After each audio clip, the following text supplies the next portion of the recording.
and take a deep breath.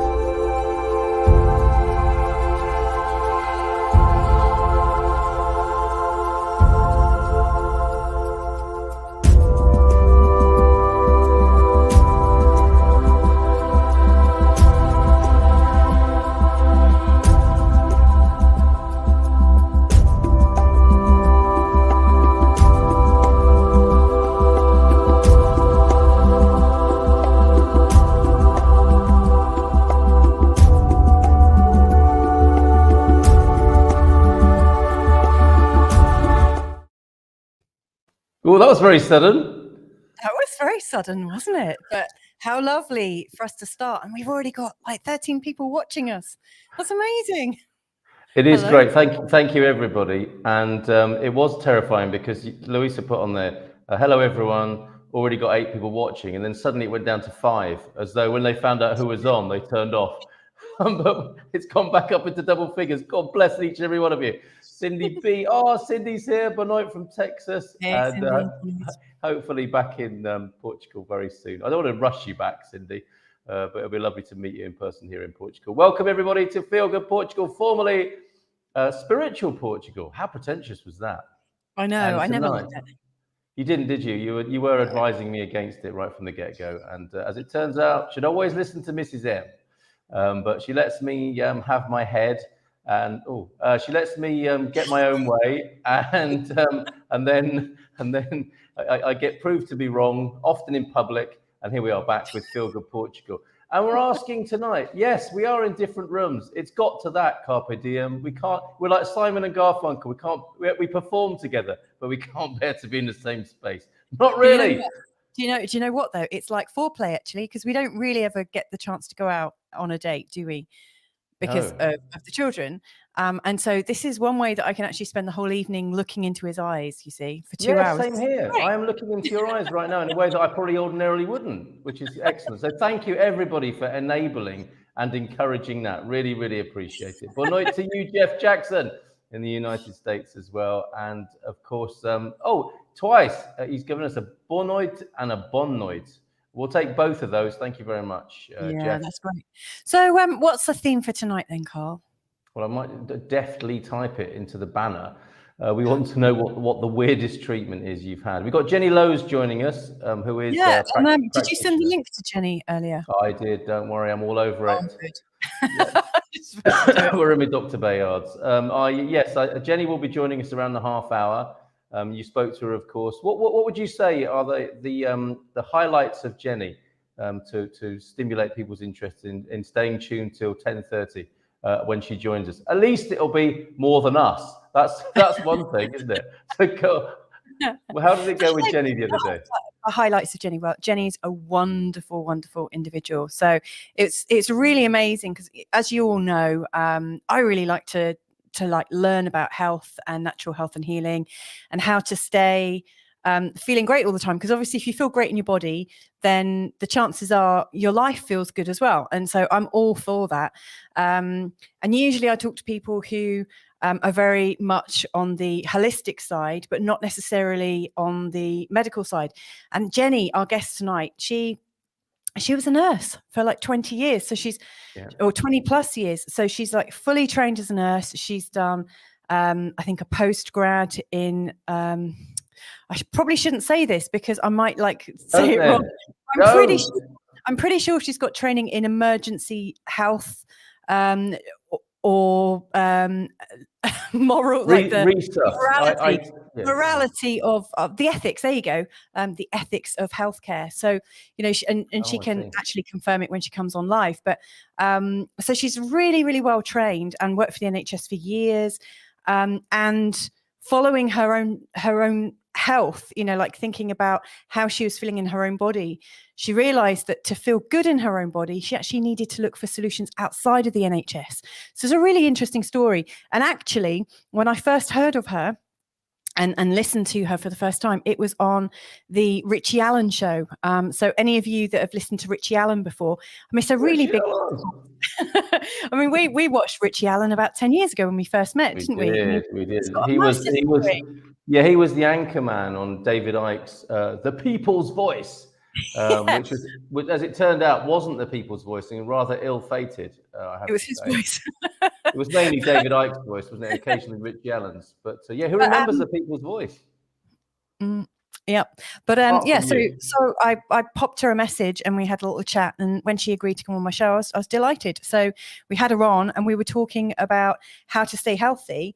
And she's an expat, she lives in Portugal, and so we're talking about all sorts of different things like diet and stress levels and this, that, and the other. So she actually offers integrative healthcare.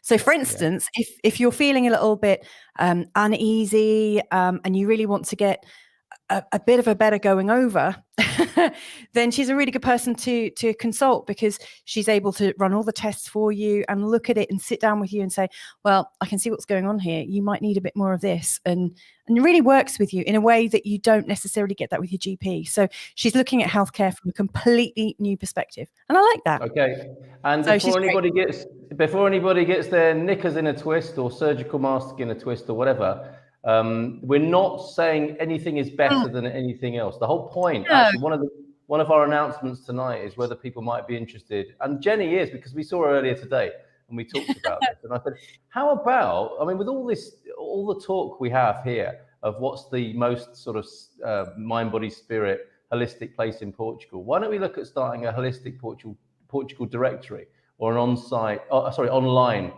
listings area. So when people, we have people tuned in from the United States tonight. When they're coming here, they might want an osteopath. They might want something slightly outside the conventional health system.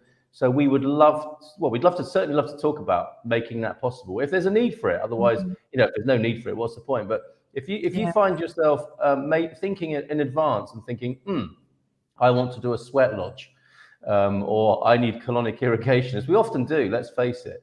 And that's not something you would necessarily find under C or S in phone book. I mean, I don't even know if people use phone books anymore, but you know what I mean? If it's a sort of thing that might be beyond the regular listings of medical treatments, of health treatments, of well-being treatments, maybe we should start a Holistic Portugal directory and connect the people who want those treatments with the people who offer them, and give those people who offer these amazing things often a bigger audience and a wider attention among the population. So we will talk more about that as well, how that might work. We want your views on that as well. What do you think? A Holistic Portugal directory. And of course, as you can see, the ticker tape at the bottom, what's the weirdest therapy or treatment you've had and why? Well, actually, probably more importantly, what was the result? What was your motivation and what result were you looking for? And what? Okay, I need to ask you that, Carl. What was your weirdest treatment? Well, before I do go into that, I'm so glad you asked me that question. You don't know. What these years do you think I know, actually? Oh, I've got a wonderful, wonderful treatment to share with you. I've got a top 3, and I'll tell you about one of them. I think I've gone into one of them already before, the Sweat Lodge one. Yeah, where I was blessed with a feather when I was naked, and I really enjoyed that.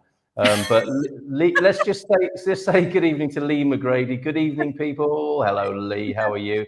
Probably had a few beers tonight. He likes to finish the day with a cold beer, and why not? Good evening, nice peeps. We were talking about you today, Jacqueline CDM. Can you give us details of the meetup? If it's open to the public, we have a new friend in the Bay. When we've people who've been in the mind, body, spirit movement for a decade or two now will have an idea in their head that the West Coast of America is the place, the Bay Area. You can go to an evening class, you can go to a therapist of any kind in the Bay Area. Well, guess what? In Portugal, we have our own Bay Area, San Martinho de Porto Bay. And I think it's a hotbed of holistic people, or fast becoming that. And we were talking to somebody today who's newly arrived, Jacqueline CDM, and I think he'd love to join your Sunday morning meetup if it's open to the public. So if you're happy to share it in the comments, do. Otherwise, just send me a PM, and we can connect you with this lovely man we met today. Nubianette also here this evening. Hello there. Hello to you, Nubianette, and this is really lovely. This is lovely. lovely. You read this one then. Okay. Anne P. Julian has shared, so glad you're back to doing shows during US time zones. Carl helped me through 2020 pandemic with evening shows, although I know they took a toll on him. They did actually. Yeah. I gave him a bit of marital toll. it actually took a bit of a family toll on us, but Yeah. it was really worth doing, I think. You know, She told me off. And actually, it was like, you know, James Brown, when you see footage of James Brown at a James Brown concert, and he's been on stage for 2 hours already, and he's still like, I dance in my pants and I need to dance. And he's doing it, and he drops to the floor, and somebody has to come out onto the stage and put a cape around him and lead him off, and his valiant, quick high stepping across the floor. I was like that after every show, Anne, but I'm glad to say it was of some help to you. It was great. It was really lovely for me, I have to say as well, in 2020 to be able to reach out and feel connected around the world. So thank you for saying that. I really, really, really appreciate it. Thank you. But we couldn't keep it up, could we? Or I couldn't keep it up. And Mrs. M told me off and said, something's got to give. And I'm afraid we went to the morning show because that was a little bit easier to do. But who knows? We might. Well, we're back, aren't we, in the evening slot on a Saturday night? This was the compromise. You can't do it, but you can if I can do it with you. And here we are. So that's Definitely great. We've got our old friend Rowan Ford joining us. Oh, Rhoda. Yeah, there he is. Hello, mate. How are you? And the lovely Amy. Hope you're both well. Great to hear from you tonight. Lovely to see you there, mate. And Jacqueline Branco, who very kindly shared the link to the show tonight in Silver Coaster. And I must say, Jacqueline, you know, we are a little bit out there, aren't we, with some of the things we talk about. And I'm wondering how that will go down in the community. So we'll find out tonight, won't we, when some people click on it and go, oh, it's him.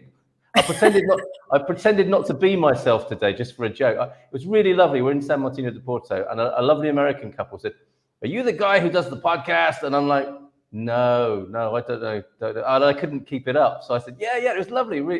And again, I think these are people like you, Anne, who were listening back in 2020, and we exchanged a few emails, and then actually shaking hands with them in the street was absolutely lovely.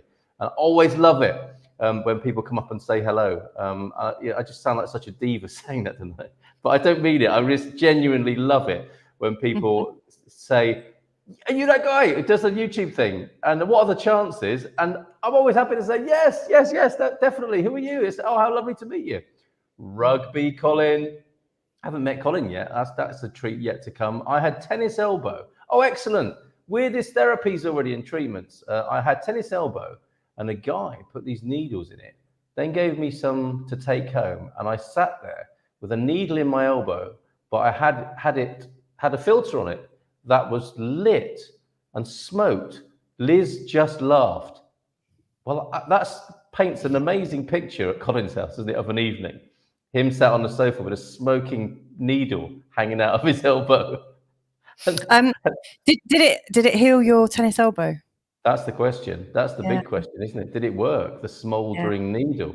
Fantastic. Thank you for that. Straight in there with one there, Colin. Thank you very much for that. Oh, so many comments. I'm going to have to hold on my strangest therapy, which included gemstones, a horn, like an animal horn, and lying on a massage couch in Belfast. That is the strangest one I've ever had, but I'll tell you about that a bit later on. I think a holistic directory is a great idea. Okay, great idea about the directory. I think that's probably all the encouragement we need, isn't it? Yeah, that's it. That's all we need. I get 2 people, that's fine. A bonoit for you, but not for me. Why is Deagle being like that? Well, it could be a bonoit to a Louise that's watching. Oh, okay, fair enough. I noticed later down, bonoit Louisa and Carl from Wet Belfast. Oh, okay. Wet Belfast. You must have rain. No, do you know? We had a rainbow over our house this week, didn't we? Which is really beautiful. We did. Yeah. As we looked down the street, it was like the house was at the end of the rainbow. So we just took that. We saw a power number, a power animal, and a rainbow all in the same few minutes. It was fantastic. I have to say, having mentioned Belfast, the treatment I had was nothing to do with Deagle. I don't want anyone to make that connection and think it was Deagle doing this therapy, which others may think strange when I talk about it a bit later on. So never really had any therapy, but returned to Portugal in a couple of weeks to continue tests and therapy for vertigo. The vertigo is the weirdest thing I have had. I think it's a nerve thingy. Well, that's very interesting, and that might be the moment to consider holistic therapies. I'm not telling you what you should do, obviously, with your life and your body there, Carpe Diem, but with those things like vertigo, we're often, the sort of conventional medical establishment say, well, take these pills, or we don't really know what it is. that's often when people try a holistic or lesser known therapy, and sometimes the results can be amazing, can't they? Do you know anything about vertigo? What would you hazard a guess at from your recollection of these things? I don't know. It's my serious answer. You're being a bit coy. No, I've had vertigo 3 times, and it was each time it was about 2 to 3 months after I've given birth. When I think I've been absolutely sucked dry, from the baby. Yeah, so I have experienced it, and for me, like from my perspective, it coincides with feeling absolutely, completely undermined and possibly a bit like dizzy, in knowing what to do next. Around 3 months with babies, all of a sudden the sort of really quiet and easy stage seems to ease off, and they start, moving a little bit, and you have to watch where you put them. So it might coincide with, for me, at that moment where things just all of a sudden hot up, because for the first 3 months, all I've ever done is had them in a sling, change the nappies every now and again, and they've just been continuously on the boob, and that's actually quite easy to manage. So from my perspective, it's almost like this too much, and it's like an overload. But I always look at things from the perspective of what emotions are going on for me. Yes. But not everyone holds that theory, do they? No, but what's it called? Are these somatics where, let's say, we talked about this with Jim, didn't we? Jim was our fantastic guest last week, Jim White, who may turn up this evening, hope he does. And he was talking about sort of the metaphorical representations of parts of the body. And you've talked about this with Jeff, haven't you, on this show, and with Robert as well. And things like, if it's your right side and that's the side you lead with, is there something about moving forward in life? If it's your knees and your ankles, and joints, is it about flexibility? And these are questions worth asking, I think. With the sensory data, like, seeing things and hearing things, according to which side it starts on, it could be about taking in information and either feeling like you're missing out on information, or not able to receive it, or maybe the information that you're trying to give out is not being heard. So it'd be worth checking that with Jeff. Not Jeff, sorry, Robert. Jardine. And at this point, we will point out we are not doctors or epidemiologists. And in case we talk about volcanoes tonight, I'm not a volcanologist either. I'm just a kind of well-meaning people just having a chat on YouTube. Okay, let's not. And you're a grown-up and you have to take responsibility for your own decisions. I'm not talking to Louisa there, although that's also true. I need to hear that as well. Jean, good day. Hey, Jean, how are you? Hola, from New Jersey tonight. And look, a third yes on the directory would be most appreciated. Okay, I think we can move on and get it going, can't we? Yeah, Mick Stevenson saying good evening. Mick is a great bloke. Mick is a really great guy who was one of my early folks in the community who were interviewed back in 2020, I think, in the morning. And Mick has just got such a great, clear view of life and the things that are going on in the world at the moment. Appreciate you for that, Mick, and glad you're here tonight, my friend. We've got another treatment here. Weirdest therapy. Just in the last 2 weeks, dry needling to dissolve a lump of muscle tissue. Mushroom. A lump of oh my goodness, I was going to say it again. A lump of muscle tissue in my trapezius shoulder neck area, working wonders. Half solved with one treatment. More this week. Well, that's amazing. Well done. Yeah. So 2 lots of acupuncture. And needles are, if that's what you mean there with dry needling, rather than smoking needles or moxibustion and other sorts of things that acupuncturists do. I mean, it's weird to us, isn't it? Because we're not used to having. I mean, lots of people are used to having needles in them now, but not the acupuncture type. Whether they be the Chinese big ones or the Japanese slightly smaller ones, and we're just not used to it in our culture. So it does seem weird. I mean, why on earth would that work? Sticking needles in. I mean, our only other association with that possibly is seeing it in films as voodoo dolls sticking needles into little effigies and so on. But I think acupuncture is amazing, and you can see videos, can't you? Yeah, I've had it as well, and I really enjoyed it actually. I've had a strange alternative. We've got a really great Chinese therapeutic practitioner. I can't remember what it's called. What's the word for that? People who do. Yeah, no, who do Chinese type stuff. Oh, TCM, traditional Chinese medicine. Thank you, TCM. And so we've got this great friend in Aviru who does TCM. Yes. And he worked with me with just after my third pregnancy, and he does acupuncture, but uses mustard seeds.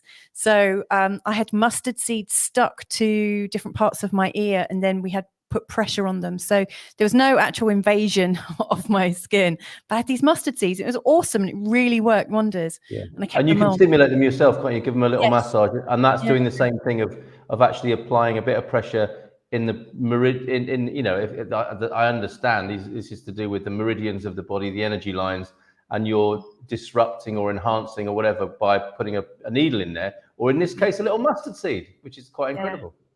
Oh, this is great. This is a really nice warm up for when our lovely guest arrives. And we've got some other people joining us. Jim White is here. Jim is saying, hey. Oh, no, it's the wrong one. Where did he go? We're doing it at the same time. Sorry. Oh, that's right. What's the weirdest therapy that surprisingly worked? Yeah, that's a great question. And often you don't know, do you? I mean, it's the same with conventional medicine as it is with alternative medicine. You know, I think a massive part of healing is intention and focus.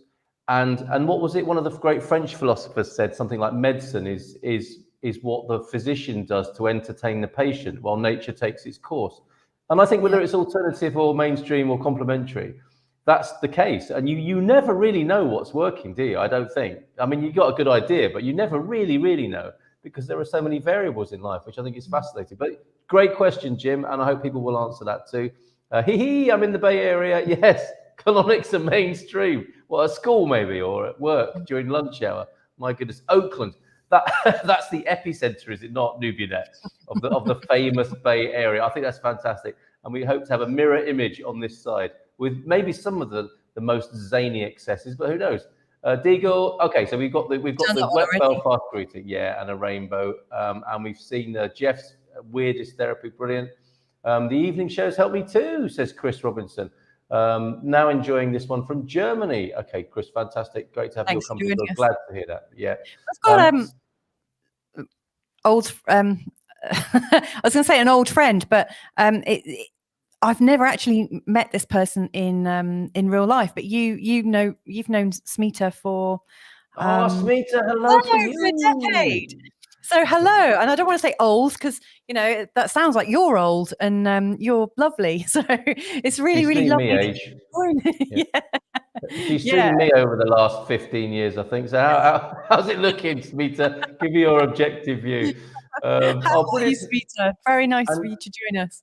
Yeah, and Smita may well come to Portugal to do workshops in Portugal. I'm sure she'd love to come and do a residential over here. So she may well be in directory. I'm pretty sure Smita will know of quite a few weird and wonderful treatments as well. Oh, yeah. So let us know what your weirdest one is, Smita. And we mean that in the nicest possible way. Yeah.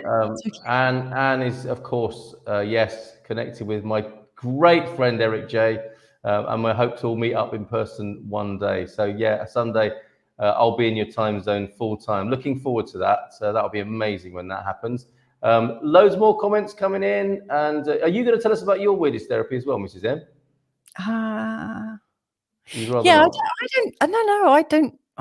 I'm pretty open about these things.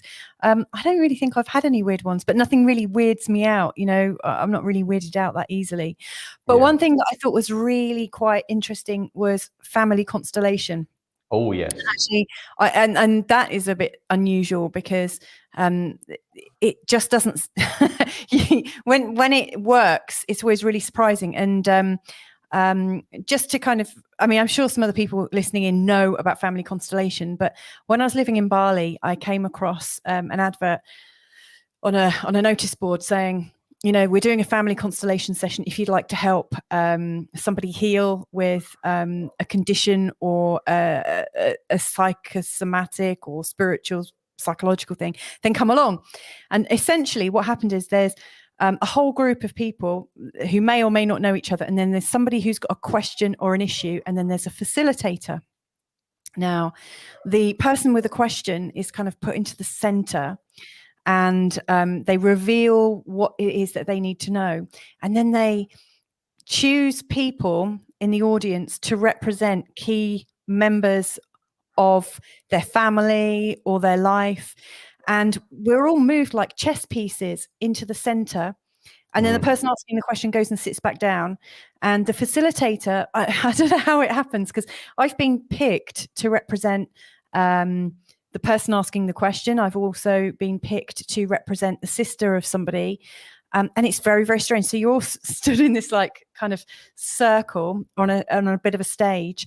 And all of a sudden, it's really bizarre, but you feel it's like you're acting out a drama and you don't know any of the script, but all of a sudden words come out and actions. And so one time when I was playing the person asking the question, and I didn't have the full detail about what it was, but I felt like I wanted to hide, and I ran away and I hid, and certain people coming towards me, I moved away from them, and it's really bizarre. But what happens is the facilitator kind of works it all out. And so we're all asked to stand a little bit further or a bit closer, and different questions are asked.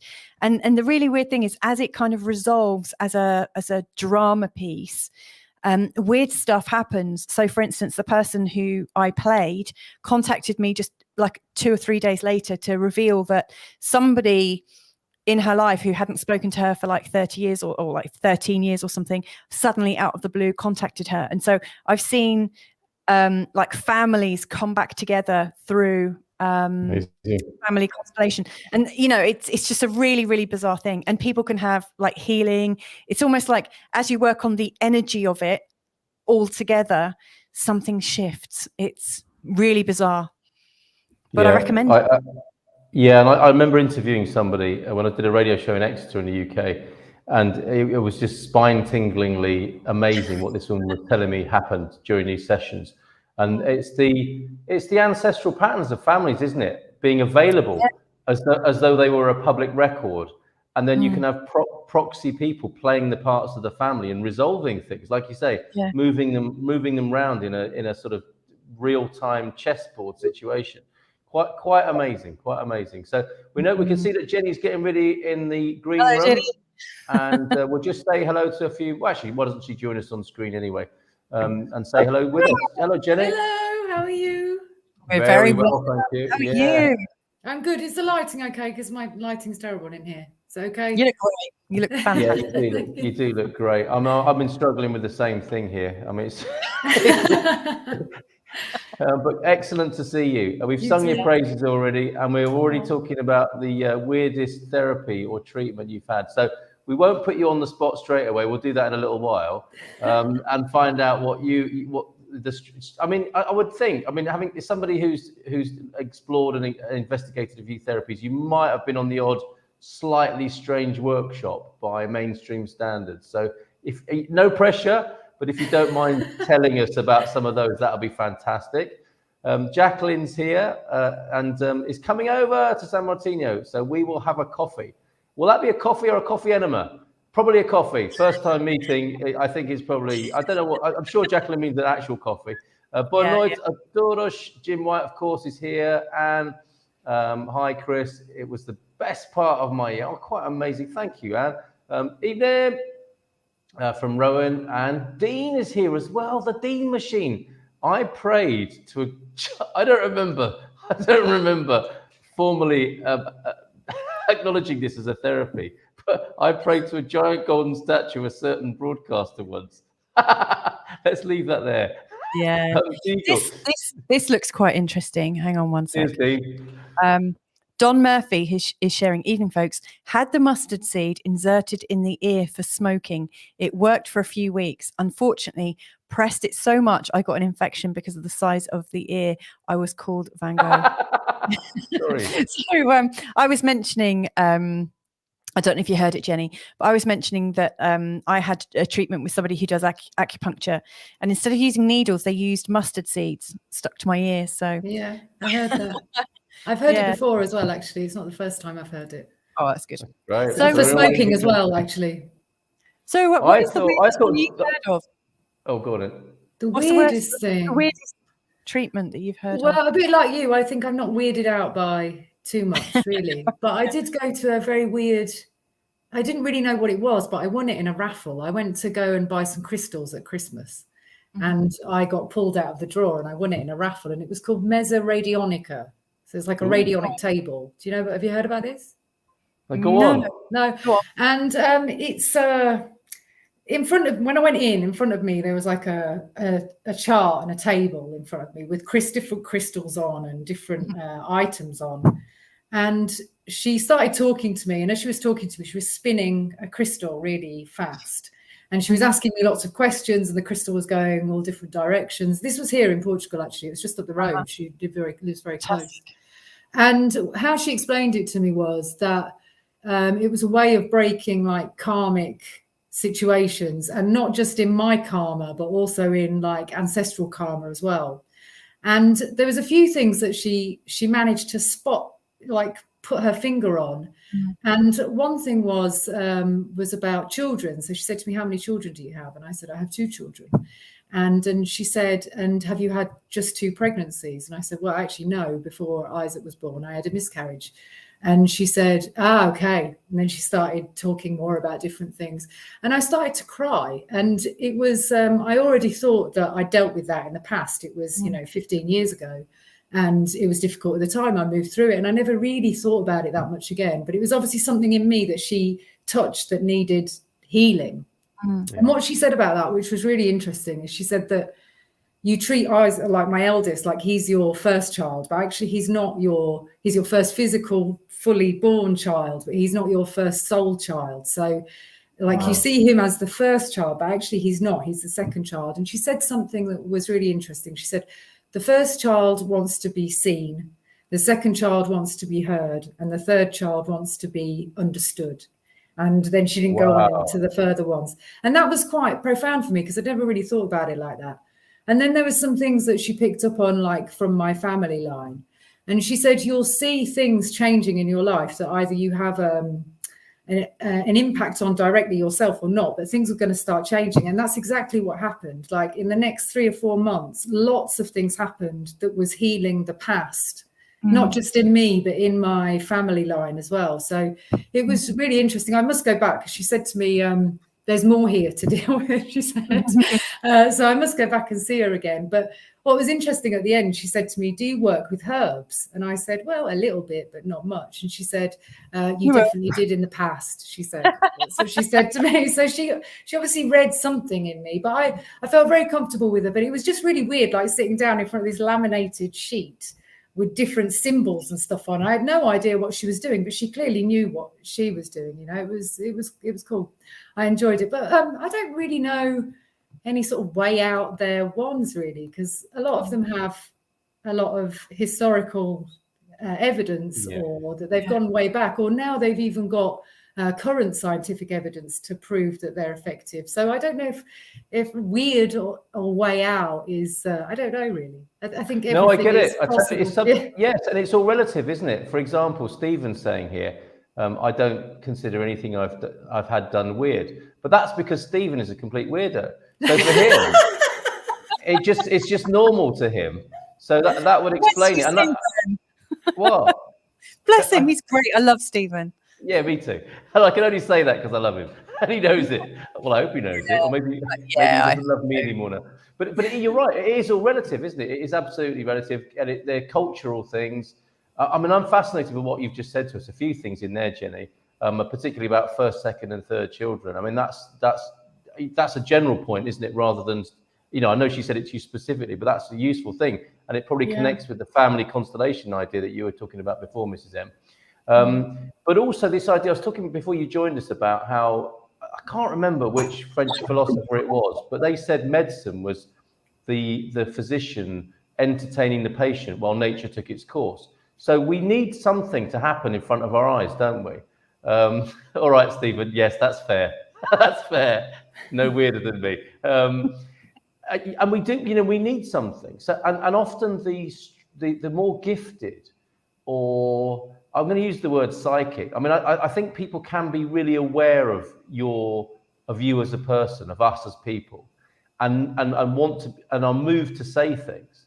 but just to say it is really often too difficult, isn't it? So we need a crystal to spin or some other paraphernalia in front of us to say, okay, we can, the rational mind can focus on something, but there's something very different happening on an energetic level. And I don't know, maybe, you know, we will evolve into just being able to accept that if somebody's got help for us and it makes sense, that might be enough, but we're probably not there yet. No, I don't think we are yet. But I think one thing that's interesting about this area is, are you aware of the thermal hospital in Caldish? Yes, go on, It smells eggy as you drive past it. Yeah, it does. So when I moved into my house in Caldish, it was owned by a doctor that used to be linked to the thermal hospital, and he built the house in the 1950s. And I found loads of his old diaries before when I was clearing everything out, because I renovated the house. And it's a very interesting story, actually. He was married to a Jewish refugee that came here from Luxembourg. And he used to be the doctor for the Jewish refugees in Caldish, because there was a lot of refugees here. And then they got married and they built a house. Anyway, they're really interesting to go through, because it's what he treated using the thermal baths. And he treated many things. And in his, I've got one of them here because I thought it would be quite interesting. It's here. This one's from 1957. But he used them not just for rheumatic like diseases, but he used them for antitoxic, so detoxification, calming. He used them for a lot of nervous disorders. And he used them also for heavy metal poisoning. So he used them for mercury, lead, and aluminium poisoning. And he also used them for all sorts of different things, even breaks, even fractures and things like that. And in here, it talks a lot about lots of patients that he cured, you know. And Amazing. none of the mention any pharma medication at all. But the thermal hospital obviously is still open here, but I don't think it's anywhere near as utilised as it should be, or that it was in the past. So I just thought it was really interesting, seeing as though the Queen, you know, she came here in the 1400s. And she saw people bathing in the waters, and they told her that they were like magic therapeutic waters. And then from there, you know, the Queen on the roundabout, that's her, that's near the park. Yes. The Renia of the Caldash. Yeah, exactly. So it's really interesting. But they've just recently had a renovation. But I need to go and find out how you can access treatment, because I think it's only through a prescription from a doctor, you know. Yeah, that used to be quite popular in Portugal, because we lived in Korea, which is also a thermal spa treatment center. And apparently, long ago in Portugal, you could get a prescription to go to be, you know, to get treatment there. And there was some sort of corruption scandal, I think, that meant that was put into a dimmer light in the society. But that obviously doesn't mean anything about, you know, how effective it is or not. And that's not the only one, is it? There's one over towards Alcobaça. Yeah, Luso as well. They're all over Portugal, so maybe there'll be a reuse. It was really funny when we were living in Korea. A local said that there were 3 that worked together. The one in Korea, the one in Luso, and was it Basak? What was it called? I think Basako is Luso, isn't it? But there may well be one in Basako. Yeah, and there was another one, and each of the, because of the minerals in the water, they each worked on a different organ. So there was one that was renowned for the heart, one for the liver, and people used to do a tour of them. We had some friends come to enjoy the spa in Korea, and they weren't really switched on to letting people in. You know, you had to almost fight to have a treatment. But yeah, it's fascinating. I like the spas. It's really great. Well, I don't know if you can see it on your screen, but that's a picture of the outside. It's absolutely beautiful. It's a beautiful building. Yeah. And Jenny, you know the kind of dilapidated building that overlooks the park. Was that the whole sort of ward system of the hospital as well? Because it's a beautiful building. I'm not sure. I think it was linked to the thermal hospital, but I believe, like in the latter years, it was more like workshops and different things like that. But also, I think it's had planning permission, hasn't it, to be renovated into a hotel. Excellent. Oh, so glad to hear that, because it's delightful. What an amazing place. Yeah, it's a shame it's going to be a hotel, but it would be nice if it could be something else for the community, you know. But they've done that area up quite a lot, actually, since we first arrived. They've improved that area a lot. But I think I went to the thermal hospital about 9 months ago just to go and find out some more information, because I was quite interested in it myself. And everything was closed down because of the pandemic, obviously. So I'm gonna take a trip probably next week again. Now I've been reading the diaries again, and go and see how people can get treatment there, really, because I definitely think it would be helpful for lots of people, especially at the moment. Yes. And I mean, it's a therapeutic stay as well, isn't it?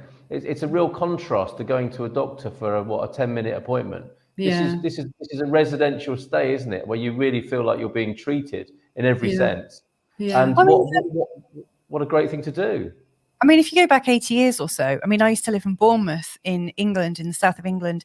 And when I was there, I noticed that it just had lots of churches, and people said, oh, it's for newlyweds and deads. And people used to like come to Bournemouth and stay in these hotels. And so loads and loads of hotels, but people used to just go and sit in the fresh air, and that was their treatment. So I think there was a lot more adherence to nature, you know, like, so people would just be wheeled out, put in the fresh air and be air bathed to come back into wellness. And, you know, there's something about thalassotherapy, you know, the water, the salt, all the minerals, you know, we've got clay deposits in all the beaches nearby. You know, we went down a couple of weekends ago to Feelgood Portugal, which is not far away, and we saw people like covering themselves in the local clay. It's wonderful, all the different things you can do. Yeah, there's a beach in near Peniche. It's called Consolação, and there's big rocks there. The rock formations are quite unique, and if you go there in the summer, you'll see lots of older men and women laying on them, because they say that they're therapeutic and they help with the bones and with I guess it's the minerals, and it's quite high iodine as well on that coastline. So it's really interesting. But if you take a trip there in the summer, you'll see everybody basking like seals on the rocks. It's cool. We might join them. What a lovely thing to do. Okay, so all of this needs to go in the holistic directory. We've had a pretty good reception, Jenny, to the idea of doing a holistic directory or holistic Portugal directory. So I think it's on its way. It got officially launched tonight. By the way, we go on and on here, and we go through to midnight. At any time when you feel like, oh my God, when are they going to finish? And you want to go to bed, you just let us know, okay? You don't have to stand on ceremony or be around unnecessarily, but we'd love to have you here, but we don't want to wear you out or have you here. No, it's cool. I've ridden the wave. I've ridden the cortisol wave. I've already, and I'm awake again now. Yeah. But we're authentic and open. And if you think, okay, I've just had enough of this, just say so, and we'll say goodbye, and we'll see you next time. Okay. Feral working, evening all. Hello. Feral working sounds like a good idea, doesn't it? Yeah, it does.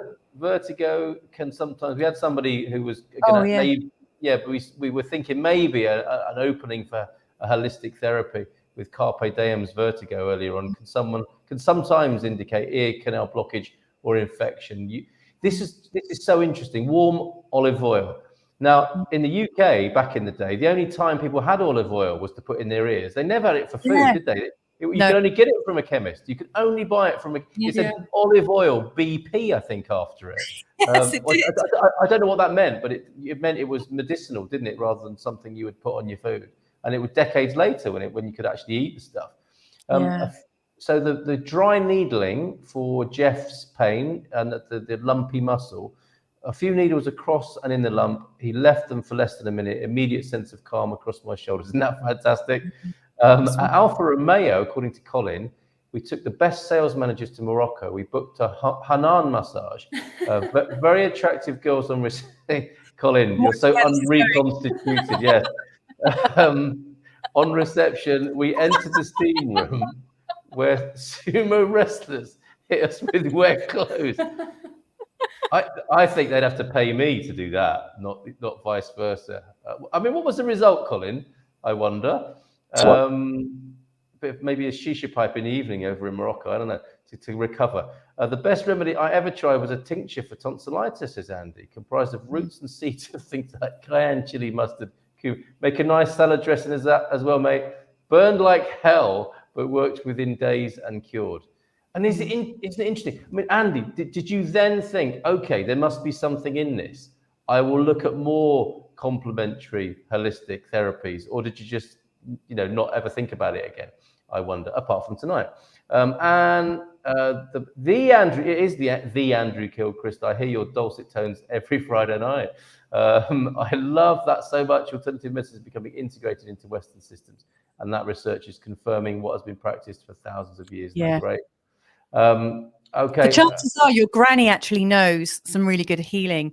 You know, if we actually spoke to our nans and granddads and found out how they did it, there'd be a wealth of knowledge out there. But you know, we're kind of like, we don't really live in those communities anymore where we really listen to them. Indeed. I'm going to move you up to the top, Jenny, so that you don't get hidden by comments, because that's really rude. Yeah. And if at any moment you want to chip in, do, because we were talking this afternoon, weren't we, of the Portuguese folk remedy for a sore throat of boiling an onion with honey. That's a local thing, isn't it? Have you discovered anything whilst you've been in Portugal? I mean, we didn't say that. You live in Portugal. You've been here for a while. I mean, what any folk remedies you've come across in that time? Here we go. Here's a good one. Go on. Sorry, I've got one with maggots in here. Oh my God. Deagle. A few years ago, it was big. Oh, hang on. I've got a funny sound going on in my mic. It was big to put a tea bag on a wound, but the tea bag had maggots in it. They ate dead, infected skin, healing the wound. Not sure if it's still done. It is still done. They use it in hospitals. Yeah. Fantastic. Mainstream, right, Jenny? Very, very effective. Yeah, mainstream. They come in a sterile tube. Yeah. And then you do your dressing like you would normally do it. And they put the maggots into the wound, and then they dress the wound, and then they leave it for a few days, or I don't know how long it is. How common is that? And what kind of wounds do they do? When I was in the hospital, I only saw it happen a couple of times, and it was the wound nurse, the specialist wound nurse that covered the whole hospital that used to come and do it because it's so specialised. But it was like last ditch attempt, really. But actually, it was really effective. It worked really well. But people are very squeamish about it, obviously. Yeah. And hence why it's used as a last resort. Yeah, I suspect as well. I mean, you know, with wounds, it's quite amazing. When our little dog Peggy was recovering from a really difficult labour, the vet sent me home with a pot of honey, and said, when you know, she taught me how to do the dressing on Peggy's belly, and said, she did wrong. I put the net on backwards to hold the bandage on. And so when she pooed, it came out like French fries. So I only did that one. Through the string net. But I did the rest of the time. I was pretty good. And honey, what an amazing compound or chemical or whatever honey is for putting on wounds as well. And I was really surprised to see that, because you know, vets can be the most sort of pharmaceutical, can't they, in so many ways? And there she was, giving me a pot of honey to take home with the dog. So excellent. Maggots there. I thought Dom was talking about the mustard seeds were actually smoking, like Colin's needles, smoking mustard seeds, thus possibly creating wider acceptance for so many seeking healing. I think we're on the way. What do you think, Jenny? Do you think integration is taking place on that? I mean, you're all about the integration, aren't you? Do you feel positive about this? Yeah, definitely. I do. I see, even in the last 18 months, I think there's been an explosion of people across the whole board of different complementary and alternative therapies that seem to be getting a lot more interest from people.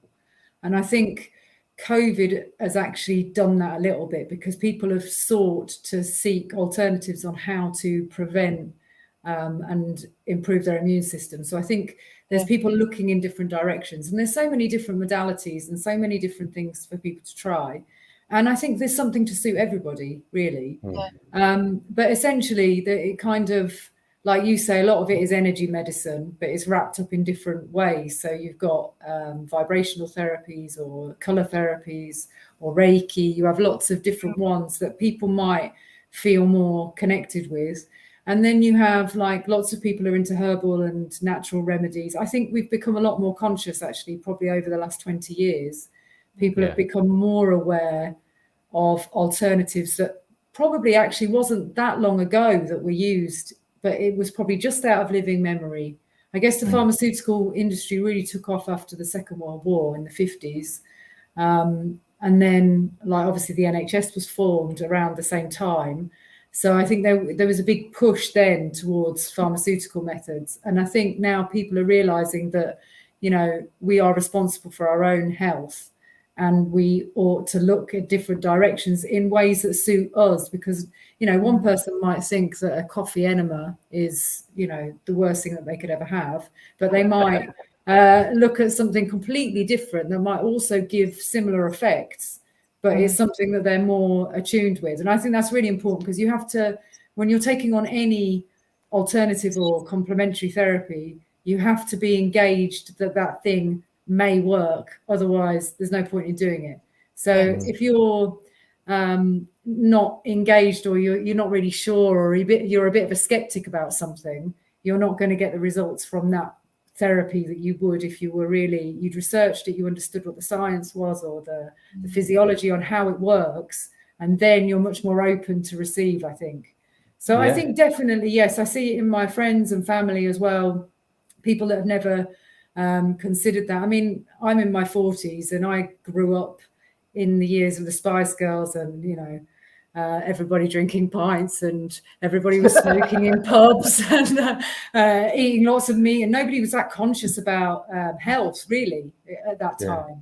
I mean, obviously there were some people that were, and then it's definitely evolved. Like, you see it in the fitness industry, and I think that's where it kind of has really kicked off, is in the fitness industry, because like the CrossFitters, I did CrossFit for a while. The CrossFitters are really aware of health. They're really aware of like alternative ways that they can help their performance and their overall like optimization. So yeah, I definitely think it's moving in the right direction. And I think that the health services are really struggling, and that service is not going to improve. I think there's just going to be more and more strain on traditionals like the modern medicine model. And I think people will automatically look for other things that they can find that might help them. Yeah. Amazing. And you speak from a very interesting point of view, I think, because you spent a lot of time inside the National Health Service, right, of the UK, as well as making your own research and investigation. So you've got a very particular and excellent view, I think, on this. Yeah, I mean, obviously the hospital's a strange environment, because it's an acute environment where things need to be done, and almost it's too late by the time somebody's got to hospital. Yes. Maybe there was things that could have been done a lot before. So the hospital environment I worked in is it's a very clinical, sterile environment because of the nature of the beast, I suppose. And that in itself isn't that conducive to healing. You know, they used to have these big sanatoriums, TB hospitals, where they'd have grounds that they could walk around in, and balconies where they could sit in the sun, and all that kind of thing. But just it's very difficult. I think they shifted away from that to push everything into the hospitals, and then they've subdivided everything and specialized everything, and it's made it very one organ, one system delivery of medicine, really. And I think things are changing, and it's very difficult to change things like, for example, in the NHS, everything comes from the top down. So even if you wanted to introduce a complementary therapy, you have to fight a lot of, you know, fights to get that established in the hospital. I know I work with a chronic pain nurse. I used to share an office with her, and she went and paid and did her own acupuncture course. And she asked the hospital if she could introduce acupuncture into her chronic pain. And it took her ages. It took her ages to get approval, to get it all signed off, to write the policies, to get all the liability stuff done. And it was very difficult for her to do. So the system is not really set up for the two to go hand in hand. Sure. In primary care, that's when, in the community, that's where they should be able to make the difference. Sorry, I'm going to cough. Go on. So in primary care, that's when the prevention is done, you know, and the healing can really be done before they get to hospital. So, yeah, I do think things are changing, but it's not really, the system isn't really set up. No, you're right. And, and it's getting more and more acute, isn't it? It's dealing with emergencies and dire circumstances rather than helping people educate themselves and take responsibility for their health over a longer term. So that's a really very interesting perspective. While you have a drink of water, let's go have a few more comments here. I had a Chinese head and neck massage, involved being seated whilst an old guy beat me around the head, shoulders and neck. Sorry, again, we know Andy, that's why we're allowed to laugh. Even lifted my trapezoids off my shoulders. Hurt like hell, but afterwards I was floating. It sounds like a grandparent who kind of, slaps you on the thigh and says, now your Gray's knee doesn't hurt anymore. It's like a displacement therapy, isn't it? There were grandparents like that in the 70s. What's this here? I've not done anything weird treatment-wise, but after a mystery illness I had in the late 90s, where I couldn't keep any food down, I switched to a macrobiotic diet for several months. This is going to be interesting. It healed me, says Anne. And my comments are a bit slow to load here, so just give me a moment as that comes onto the screen. Actually, I think the comments are being really mindful and relaxed. They're taking ages. It is based on Zen Buddhism, macrobiotics, yin-yang balance, lots of Japanese food, meat, miso soup. You'd have to be desperate to eat that. Daikon, radish. Sorry, come back to dishwater in a minute. Miso soup, daikon, radish, massage as well. Okay, I couldn't keep it up long term, but it definitely solved my issue. I'm so glad to hear that, and ignore me. I'm sure there is really nice miso soup available. Is there, Mrs. M and Jenny? Well, you know about these things. I quite like miso soup, actually. So do I. Okay, I'll move. You can always add little bits into your soup, can't you? You can always. Yeah, but then it's like Portuguese stone soup, isn't it? You know, you boil up a stone, and then you say, "Has anyone got any seasoning?" I'll just put that in, and then it's not quite right. Has anyone got any vegetables? Okay, let's put the veg in.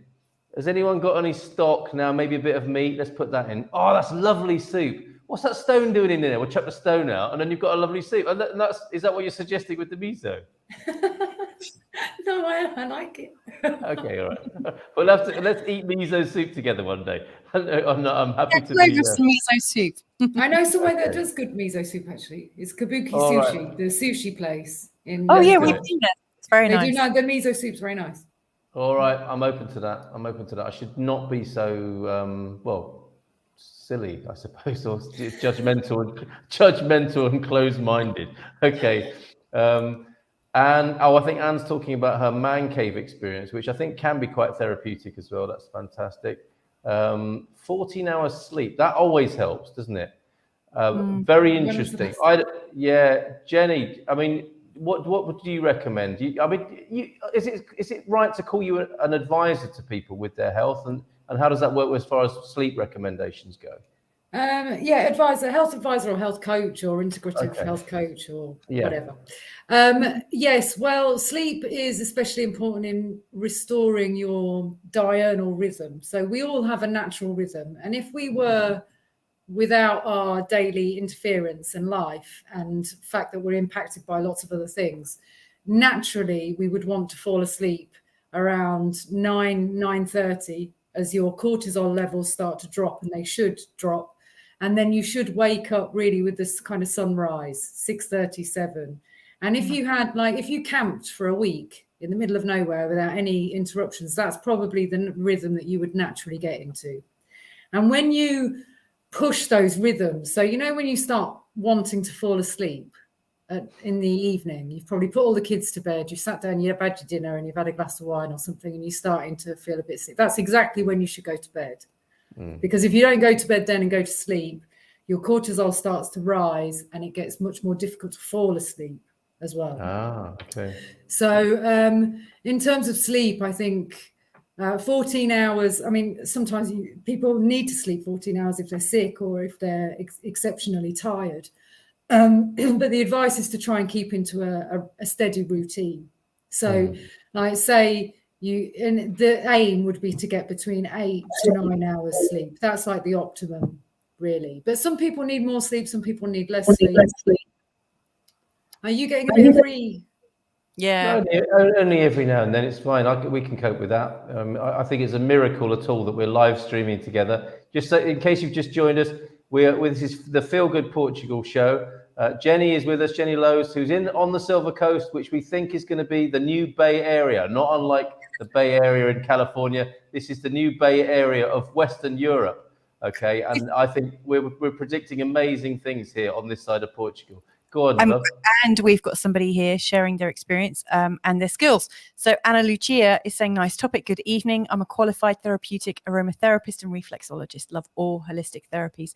And she's also adding in, also done Bach flower remedies, Indian head massage, hot stone therapies, all fabulous. I would absolutely agree with that. I was sharing in the sorry, there's a bit of a delay between my speech and the and my image.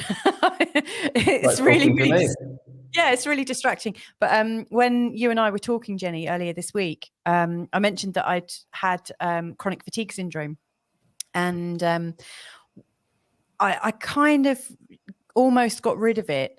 I had reflexology once every 2 weeks, and it really kept me together. There was something about it that just kept me together. And then after about 1.5 years of reflexology, for some reason, I just stopped it. It almost felt like I needed to actually have a breakdown. I really needed to just let whatever wanted to come through me to come through. And literally, you know, within 2 weeks, my whole body's just seemed to collapse.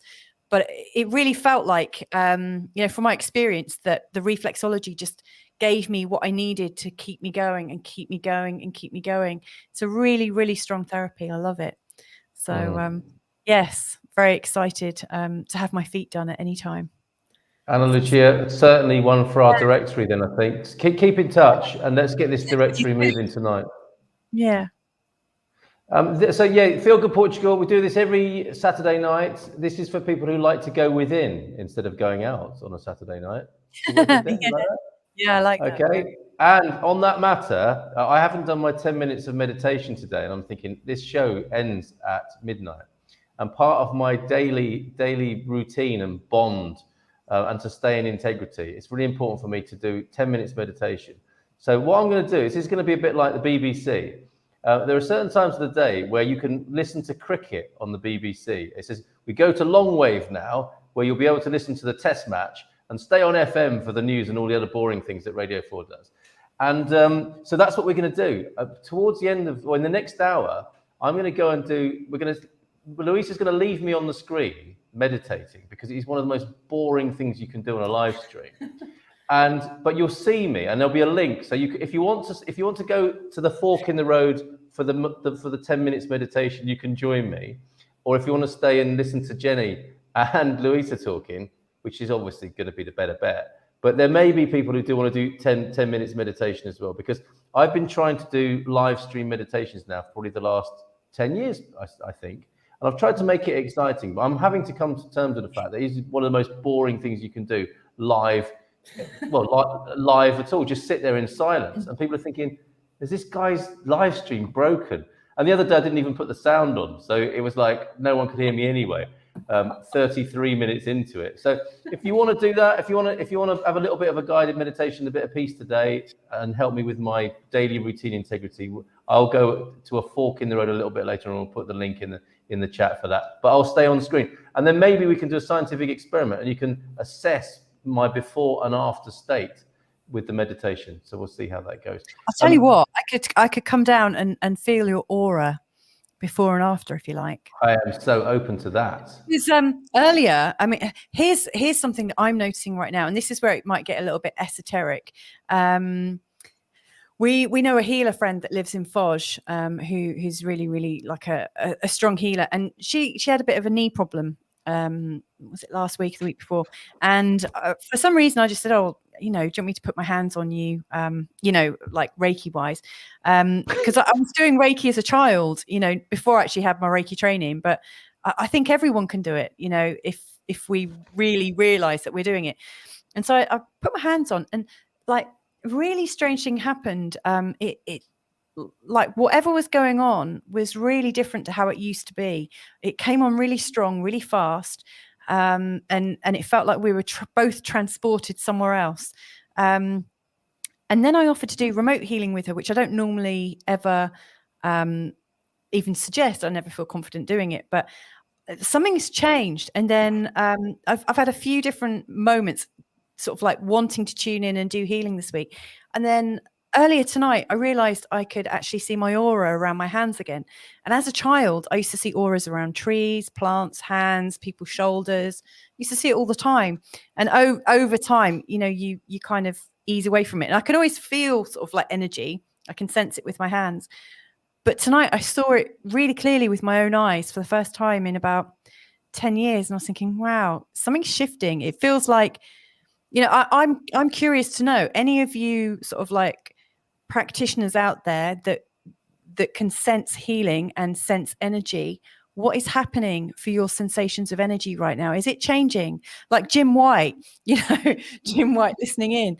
How is it for you? And the lovely lady who does reflexology, whose name I've already forgotten. Anna Lucia. Anna Lucia. Or how is the energy with the people that you're working with?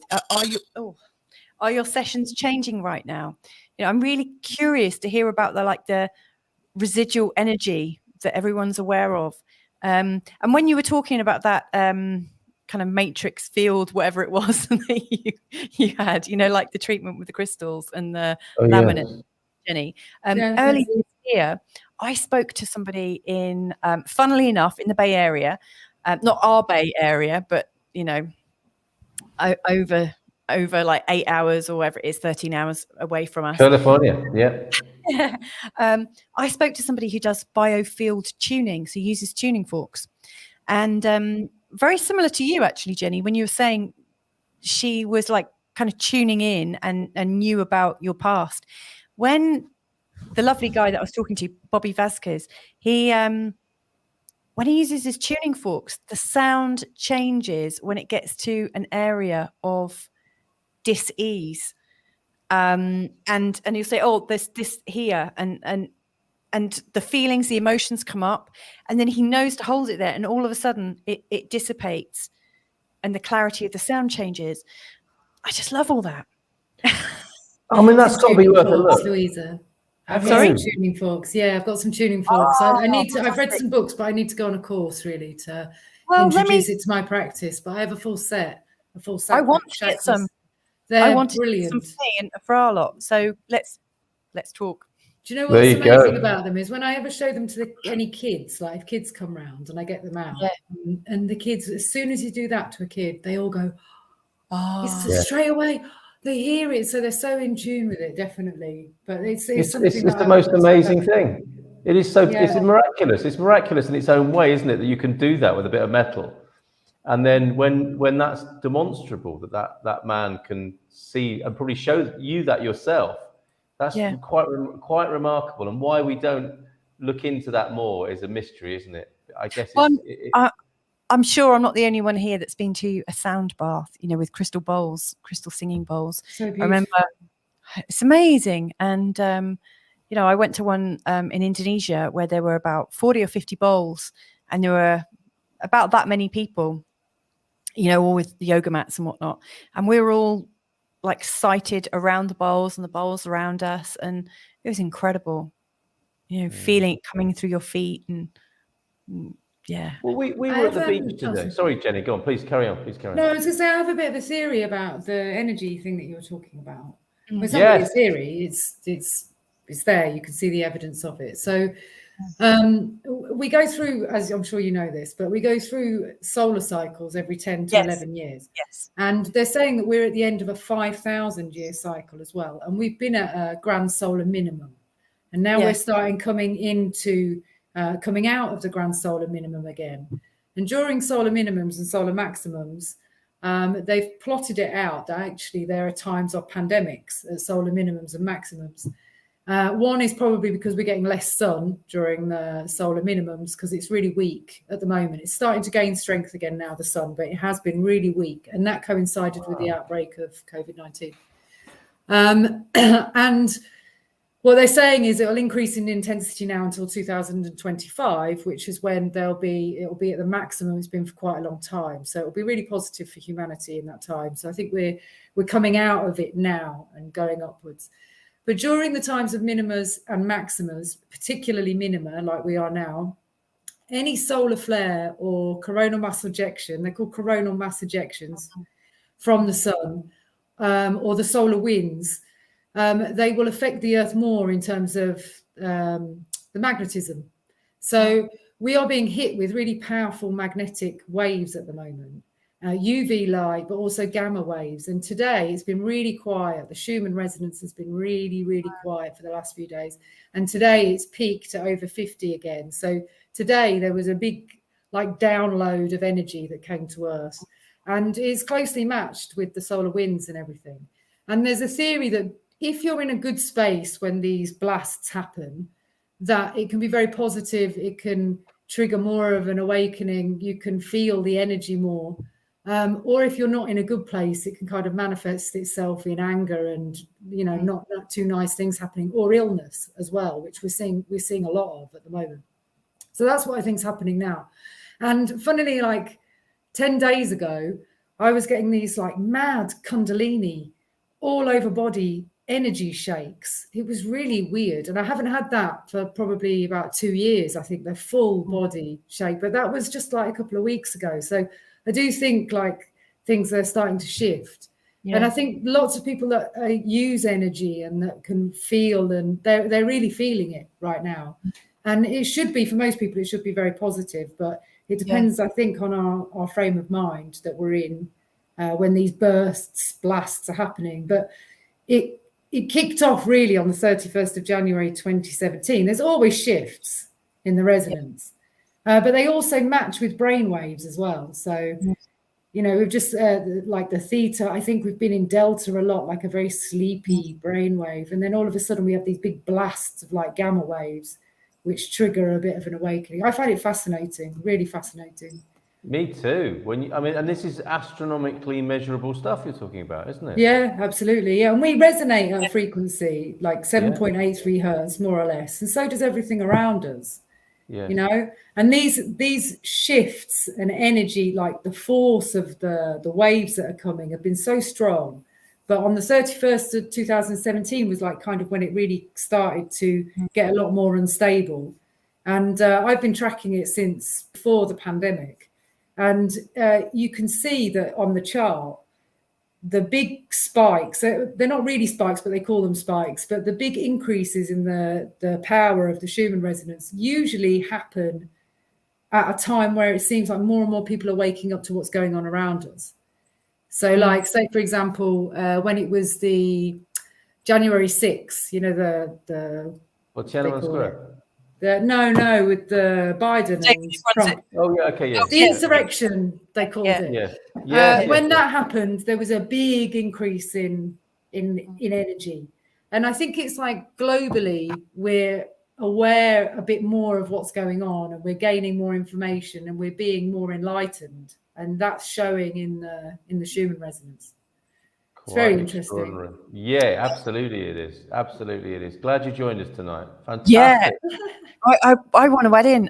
I've got quite a few astrology books on trading and trading patterns, and the sunspots are monitored by the astrological traders, and they will peak them over a series of different cycles. So there's like a 6-year cycle, an 18-year cycle, etc., etc. And all these like awakening moments also correspond with very sort of unstable markets. And a lot of that depends on when the markets were initially started. So if they're started at a time of a full moon or a maximum or a minimum, then it will be programmed into that into that particular market, you know, so it will have a sensitivity for that particular event. I wonder if that's to do with because what they say is that there's also lots of civil unrest at those times, and outbreaks of war and things like that as well. So the markets, I guess, tie in with that, don't they? So they're absolutely very smart. And that's how they explain it, actually. You know, if you think of like Uranus, the planet of change and shock and etc., when Uranus changes signs, it usually causes a lot of disruption, you know, with like people, and especially when the moon is in opposition to Uranus and stuff like that. These are really, really big like moments for people, shocking moments. But when you get a really big astrological thing with something like Uranus and all that change comes up, it also corresponds with the markets because people lose confidence. And this is why it's useful to live in this is why it's useful to live in multi-generational ways, isn't it? Where the grandparents, the great-grandparents, the parents and the children are together. Because if you live in the most modern of societies, you know, the sort of leading edge progressive, where people are quite atomic and alone, they don't have that frame of reference, do they? Within our own lifetimes, we can't see these patterns. You know, if you're 30 or 40 or 50, you don't know that this has gone on unless you really, study history. But if that's in your household, as the parents remembering things and the grandparents, the great grandparents, what an amazing bank of wisdom you'd have if you knew how to live with those generations, which I think we've also forgotten how to do. Yeah, and also like you might have all the youngsters doing all their crypto. And you might have all the elders with money stuffed under their carpets and behind radiators and things. And it probably takes all those different, and you might have some like middle-aged people, with gold or silver or something. And it might take a little bit of all of that to make it work for you. Yeah. And somebody in the family saying, none of that will ever work. What are you wasting your money on that? What are you wasting your money on that cryptocurrency for? You need to go out and work hard. So let's. I mean, Actually, we've got lots of. I just want to add something to Jennie. What Jennie was saying about the magnetism. I read somewhere, and I wish I knew where it was because I'm rubbish if I can't source things, but and reference it. But I read that the magnetic forces are weaker in areas where there is like a collection or like this tendency for awakened civilization. So in places like, I think San Francisco, California, the Bay Area is one of these places with a particularly weak or strong, I don't know which, I'm sure it's weak, magnetic forces because, and it's something to do with, like the ley lines and plates and whatnot on the planet. But apparently like I think it's a weak magnetic force. When there's a weak magnetic force, people feel more able to create their own reality. And where it's a really strong oppressive, people are a lot more conforming. I think the UK has got a very strong one. Well, so it's funny you say that because you probably do know about it.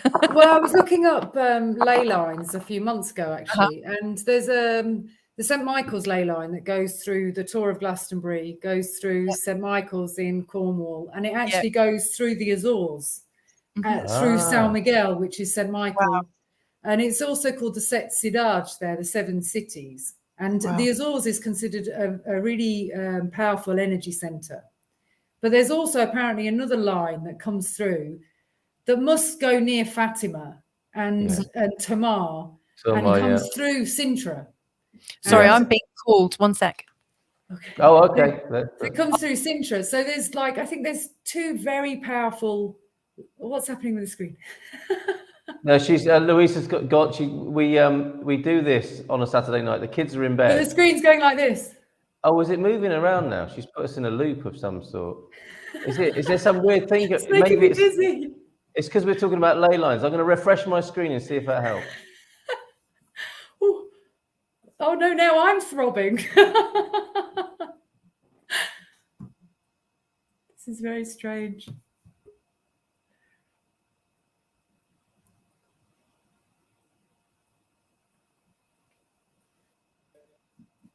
Had a glitch in the. Is that working now, Jennie? We're going up and down now. We're going up and down. No way. Like this. That's so spooky, isn't it? I was doing that at one point. No, dude. That is too spooky for words. That's settled down now, I hope. No, still doing it, but I'll try not to be distracted by it. Oh my goodness! What I'll do is I'll kick her out of the, if I can, of the. No, I can't do anything about it. We'll have to wait till she gets back, or just turn our videos off so we can't see. But we can, look at this. This is for. This is for all the people on LSD, says Wolfgang. Good evening to you, Wolfgang. I love technology. I'm reading some of the comments now. I don't even know if you can see them on the screen. I love technology, says Jim. Jesus, says HR. Not the HR department, but somebody called HR. Oh, goodness. This is quite interesting, entertaining. I must admit, haha, not your average globetrotter. So we've got lots of lovely comments to go to. But if I take myself off the screen, does it get any? No, I'm just flashing now. So you need to come back on. I've got to come back on, all right. So there I am back on, Mrs. M. I think maybe what I'll do. This is a little bit trippy, isn't it? It is so strange. And I can't leave here. Mrs. M, go turn your feed off. That's so bizarre.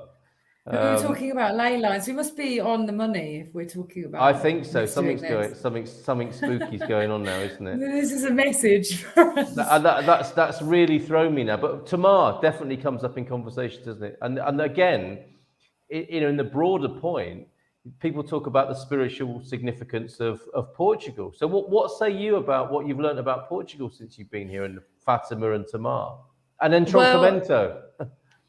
Yeah, well, what's really interesting about Portugal is that many years ago it was considered Lusitania. I'm sure you know this, but Lusitania, the Lusitanians are people of the light. That's how they were described, because Luz obviously is light. Yes. That's how I understand it. And the Lusitanians worshipped a god that was called Endovilicus or something like that. And he was the god of the underworld, but he was also the god of health and prosperity and vision. He was also, so I think the Portuguese by nature are very spiritually aware. And when I first came to Portugal, people say to me, why do you like to come to Portugal? And I think that the Portuguese have a very pure heart. I feel that in the Portuguese, they have and they're also very strong. And the Lusitanians were warriors. They fought against the Romans for years and years and years and resisted them for a long, long time. But I think that they're very perceptive, but I think generally on the whole at the moment, they're a bit sedated. They're not really sure what's happening, and I think people are just existing and living. But obviously there's a very strong religious factor here. And especially in this region, they celebrate the Mary, Immaculate Heart of Mary. And Portugal was said to remain as the Immaculate Heart of Mary. I mean, I'm not particularly, here we are, there's something happening now. Hopefully better. A bit more distracting. Oh my goodness. So sorry. The Fatima story really interested me. And I know that there are some people that say that it's all a big scam. And then there's obviously other people that completely buy into what it is. Yeah. But from the research that I've done about Fatima, I think it's fascinating, particularly about the 3 secrets and also the miracle of the sun. So I don't know if you want me to explain a little bit about Fatima. But what you start that, and I'm going to go and switch off Mrs. M's thing, which is I think causing this, okay? Because I know about the Fatima miracle of the sun. Could you explain that to people for just a moment? Yeah, so on the 13th of May in 1917, there was 3 young shepherd children who saw an apparition of an angel, and it told them to return on the 13th of each month, and that they would be delivered messages from the Immaculate Heart of Mary. So they went back and they saw several more apparitions over time. And during that time, there was warnings that if people didn't consecrate to the Immaculate Heart of Mary, that there would be a lot of trouble. And if you think of 1917 was also a time of a solar minimum as well. So they're kind of living in a similar time than we are now. And the First World War had broken out, and also there was the Spanish flu. So there's lots of similarities to what's happening today. But what happened was that on the final, on the 13th of October, 1917, so I think it was like the 7th apparition or something. I can't remember how many there were exactly. Was that 100 to 200,000 people saw the sun do something really strange, and they called it the miracle of the sun. Apparently the sun came down very close and then disappeared again, and then they saw Mary, and she gave the warnings to the 3 children. And the first one was about, she showed the children a vision of hell, the first secret. And she showed the children a vision of hell if Russia didn't consecrate the Immaculate Heart of Mary. But that didn't happen at the time. It only happened, I think, in the 50s because the communists were in charge. So that didn't happen until then. And obviously a lot of blood was shed in the First and the Second World War. And then the third secret was never fully divulged. And I think the two of the youngest children died quite young. They died of Spanish flu in 1919 and 1920. And the third one, Lucia, then became a sister and worked within the church. And she kept the secret for a very long time. And then I think in the 60s, she finally divulged it to the Bishop of Leiria. But the third secret apparently was just that there was going to be the death of a pope. And they didn't declare the full secret. But apparently John Paul II, who was the assassination attempt on John Paul II, he was very fixed on the idea of Mary, the Immaculate Heart of Mary. And he was actually the attempted assassination was exactly 60 years after the first vision, which was on the 13th of May. So he was his attempted assassination was exactly 60 years later. I think it was 60, but it was on exactly the same day. So I don't know whether he was going to reveal the full secret, and whether the full secret was a warning about what's coming now, or I don't know what it was, or whether the whole thing is a story. I'm not sure, but for that many people to have seen it and witnessed it, and for the Sister Lucia to keep that information to herself, and they went through horrible times. The children, that there's rumors that they were, or evidence that they were tortured, and that they were like almost sacrificed. And the two younger ones, they were tied to beds and stuff like that, and they were supposed to sacrifice themselves for the future. But I think what's interesting about, I think you nipped off there, but it's about the miracle of the sun. Yes, no, and I'm aware of this. We went to an incredible. There's an exhibition in Fatima where you can see an audiovisual show of what happened, and it is extraordinary, isn't it? Because on the one hand, it can be played down as like, well, was that a miracle or not?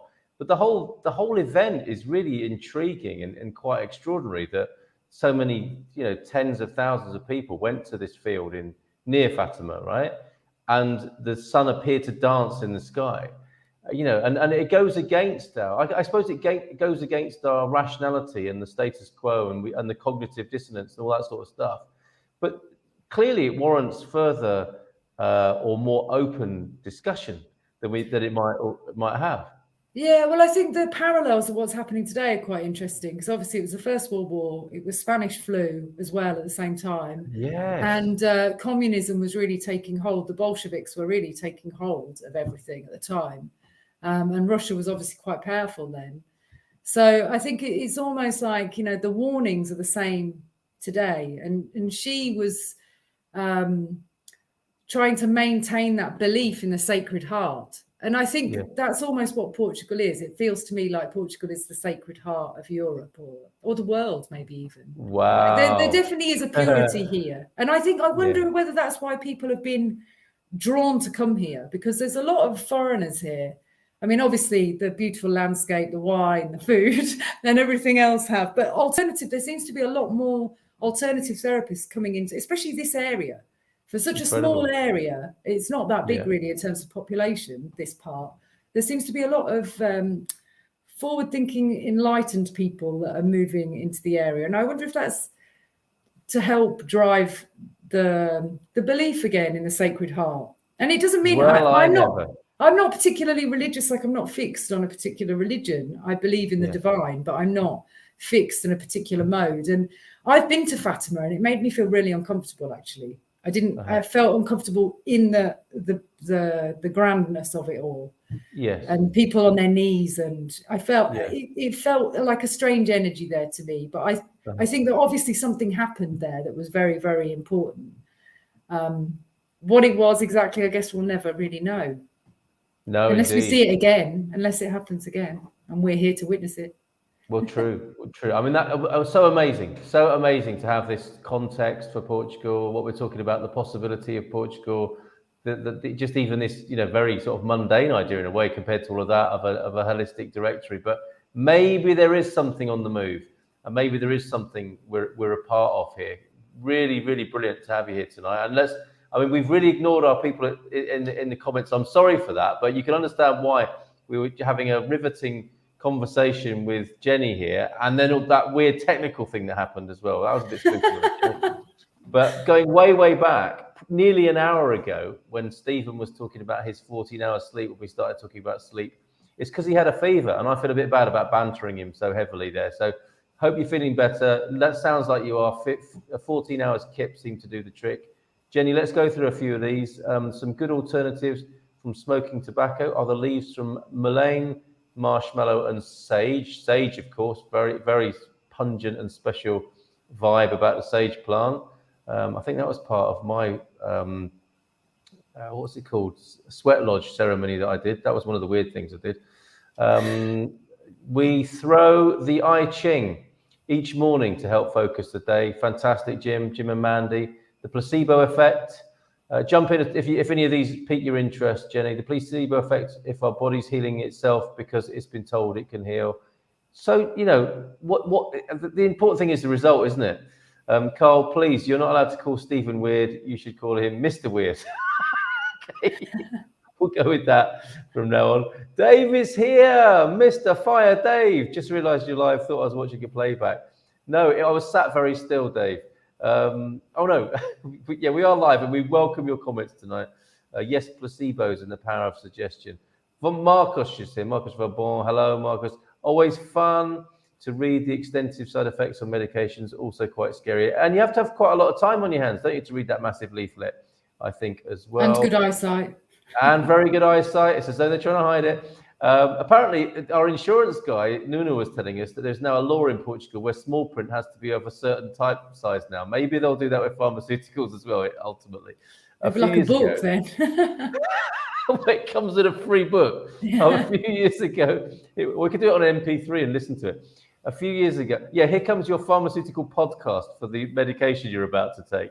A few years ago, it was big to put a tea bag. Okay, so that was the maggots thing, and you know, I can see that would work, but obviously it's a hard one to swallow, as it were. Anna Lucia is here. That was lovely to hear from you, and I think you should definitely be in our holistic directory. Get in touch with us, do please, Anna Lucia. And Raphael, who we freaked out definitely with our technical thing. They used to do the same thing with olive oil when my mother was a kid. That was what, stick it in your ear, I think. Also done bark flower remedies. Yes, absolutely beautiful they are. Wolfgang was here some time ago, but still, let me say goodnight to the pair of you and Victoria. Boa noite, I'm glad to be here tonight. It was great to have you here. Let thy food be thy medicine, or let food be thy medicine. Also, put it another way, as I always say in this house, better to pay the cook than the doctor. I believe that. BP is British Pharmacopoeia. That's why it was after BP. Thank you for that, Eduardo. Thank you for chipping in with that. I love that people, when people watch and they don't normally comment, but they know something, so they speak out. And thank you for doing that, Eduardo. She's back. Mrs. M's back, but she might break the thing again, like she did when she left just now. I had heat treatment. You and your energy. What did I do? When you went from the screen, everything started jumping about like some kind of weird visitation. Like a strobe. Yeah, and you'll see in the comments what happened in just a moment when we catch up with them, because we're going back to 10:47 now with Lee. I had heat treatment on my legs after a bad work accident. I don't think it helped much. Swimming and bike riding did the job. Well, whatever works. I would consider alternative remedies over Big Pharma. The tincture was recommended to me by the lady in front of me in the chemist, where I promptly bought it. That's always good, isn't it? The old lady in the chemist, the sage, different Sorry, kind of sage. when you said 10:47, I actually thought you meant that there was some kind of historical treatment from like 10:47 that someone. Well, just before the Battle of Hastings, 10:47. Okay, a new guy in Scotland. I knew a guy, says Lee, who used honey on cuts. Yeah, Lee. Sorry, that's loading up really slowly. Just have Lucozade and walk it off. That's Lee's kind of thing, isn't it? And a smoke. A smoke and a beer is his cure for many things of an evening. The container she stored it in was formerly a metal cleaner, so I was definitely sketched out. But I didn't dare question Mama with her. So what? It's like your olive oil smelt of Brasso or something like that. But it never did you any harm, Raphael. Jean, isn't it now, this is good advice. That's very good. Yeah, but hold on a minute. You've got to go with that, because you're like that. We've got jars here, and you'll put colloidal silver in an old gherkin jar, and it's like, I'll spray colloidal silver on my face. It's like, what's that smell of sour cucumber? It's actually true. It's true story. True story. Reducing sugar intake is one of the nicest things you can do for your immune system. Sad but true. Is that what put Portugal to sleep, Jenny? Maybe. The pasteleria. And they also, I think, the Portuguese have one of the shortest overnight sleeps, than in most of Europe. Yeah, I think the Spanish are the only other European nation that gets less sleep than the Portuguese. That's why when you see the kids, sometimes they're always fast asleep going into school and things like that. Because they probably, I remember when the boys were at preschool, and one of the mums said to me, I can't get to bed earlier than midnight. And I was like, why aren't my kids in bed at 7? And then she's obviously at 9 coming into school, and she was exhausted all the time. I think she probably goes to bed earlier now. But I think they're very used to going to bed later and still getting up at the same time. True. But that might be why they're a bit more sleepy. You need your own telly show, the 7 o'clock mum. That'd be as popular as Super Nanny. I tell you that now. They don't go to bed at 7 o'clock anymore. I'm sure. I have a friend, Charles, who has Asperger's. He stuttered badly, and I heard a group who suggested massage the muscles in the throat. No kids allowed, but a doc did it for him. And guess, great speech. Isn't that lovely? Fantastic. The healing power of touch. What's the best natural lifestyle that still exists anywhere in the world to follow? And what are the key points worth mentioning? So did we go back to Weston Price and the people that Weston Price discovered? Are these the most natural lifestyles in the world? The people what are they called? The ones who have the apricot kernels, the Hunzers. Are they among the best, Jenny? I don't know. I thought one of the most healthiest nations was Chad. Oh, really? Apparently, in terms of diet, I think. In terms of diet, it's Chad. Yeah. And the Mediterranean diet is loved. Yeah, the Mediterranean diet, exactly. I think anything that's as close to nature as it possibly can be is more healthy than anything that's not. Well, it makes sense, doesn't it? Dave, I think you might know the answer to that, so chip in. And this young lad, the Aspergic lad, 3 years ago, graduated with an IT qualification. What a lovely, happy ending there. Always heard honey good for minor burns. Excellent, Deagle. And I use natural honey in coffee instead of sugar. Delicious. Same here, Andy. Fire Dave is saying, sounds like there's no money in natural healing. Probably more money to make selling medication. You old cynic, Fire Dave. Herbs, I think you can see on the ladies' faces here what they think about that. They're not even saying anything. Herbs and spices have lots of medicinal uses. Don't get them started. Dave, don't do that. Medicinal uses. My gospel is Thomas Bartram's Book of Herbal Medicine. I don't know that, but we should perhaps look it up. And I shouldn't have said that about miso, should I? Look, miso is nice. Miso is great. I just haven't had the right. Maybe I actually had dishwater instead, and someone gave it to me as a joke. Nail soup had a similar recipe. Yeah, it's an old fairy tale, isn't it? It's a good one too. Grandmother's tale for reflux: boil ginger ale. Interesting. And do you have scotch in it as well there, Don? I think you might. Double flotation tank. My mate loved it, slept well. Why double? What's double about it? I spent the whole time pushing him away as he kept floating into me. Oh, double. It might be a double, like couples. Yeah, come on, Colin. It's usually an intimate couples thing. But how annoying is that if your mate is snoring next to you and keeps floating into you asleep and you're trying to tune out and relax? That just sounds like sharing a bed with your husband. Which no therapist ever said is good for you. I knew alarm clocks were bad for you. So true, Andy. Got the bed, get on the live chat. So he's gone to bed and he's now on the live chat. That's excellent. Reflexology is amazing. And cats. Now, the healing power of cats.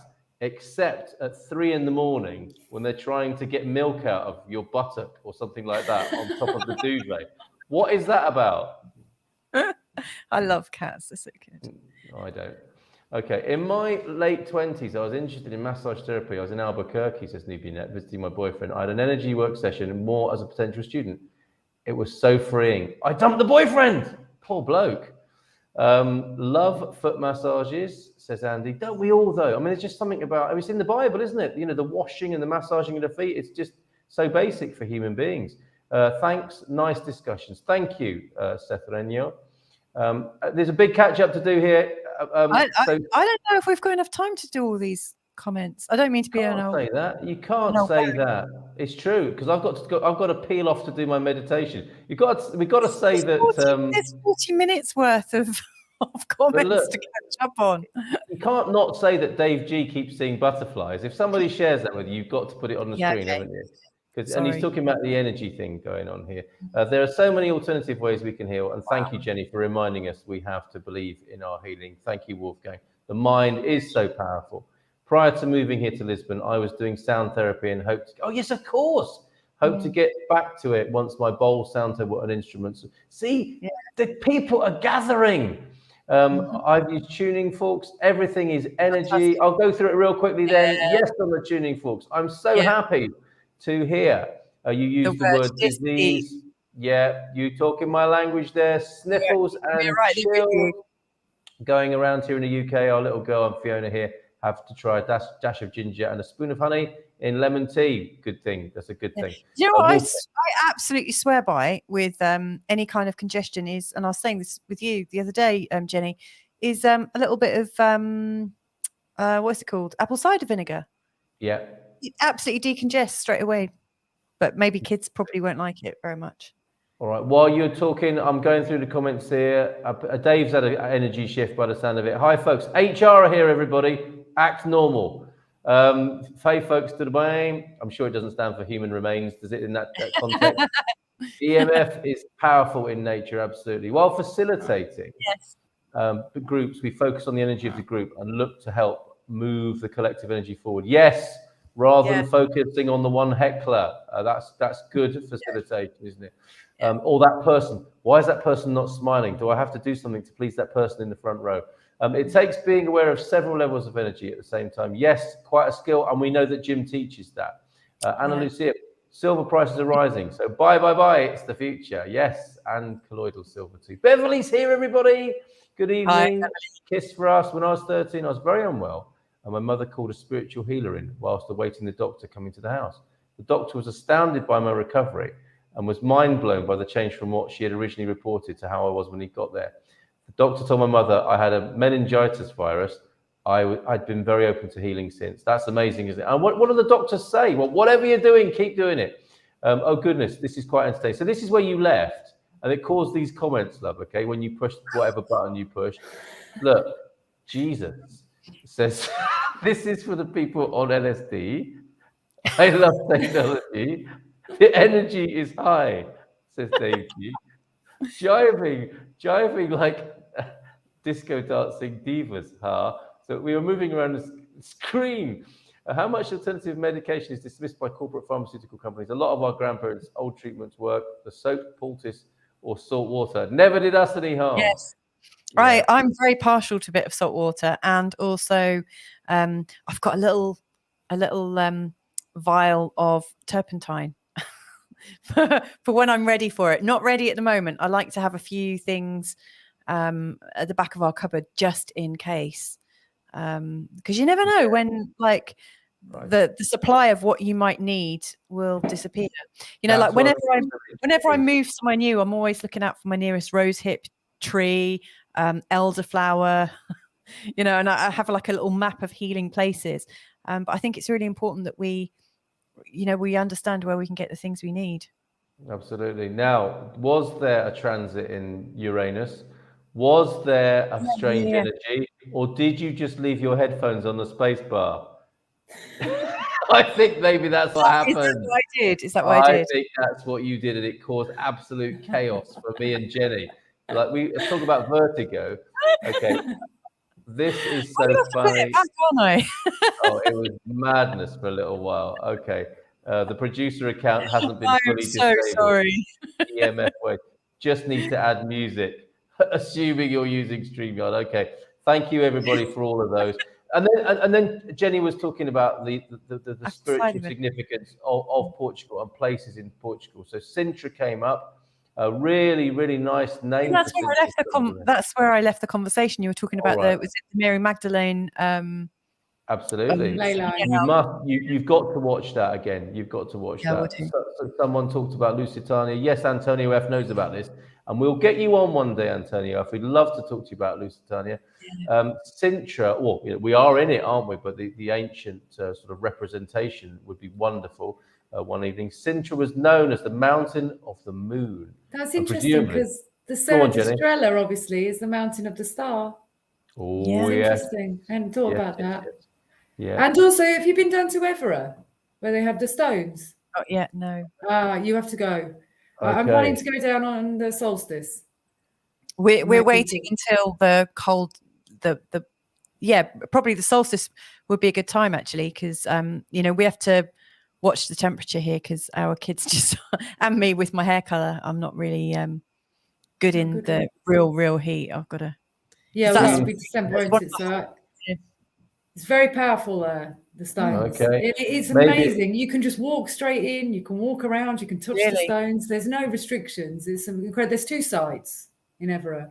Amazing. Okay, Evora is well worth to go to because there's the Capellas dos Ossos. I didn't say that very well, but it's the bone chapel. Yes, it's really. Don't take the kids there if they're a bit sensitive because it's pretty. Maybe the Lusitanians used the byproducts of this for that. I don't know. And then we talked about the children at Fatima, and I said we saw that audio-visual show. The children had a good ability of foresight. James saying, this is what happens when people have mushrooms. It's what Mrs. I have actually done mushrooms. But this is what happens when Mrs. M leaves her headphones on a space bar, I think. I do believe in the miracles of Our Lady of Fatima, says Anna Lucia. Fair enough. I love the direction this has taken. A great conversation, even with the wacky screen pulsation. We'll try and do it again for you next weekend, okay?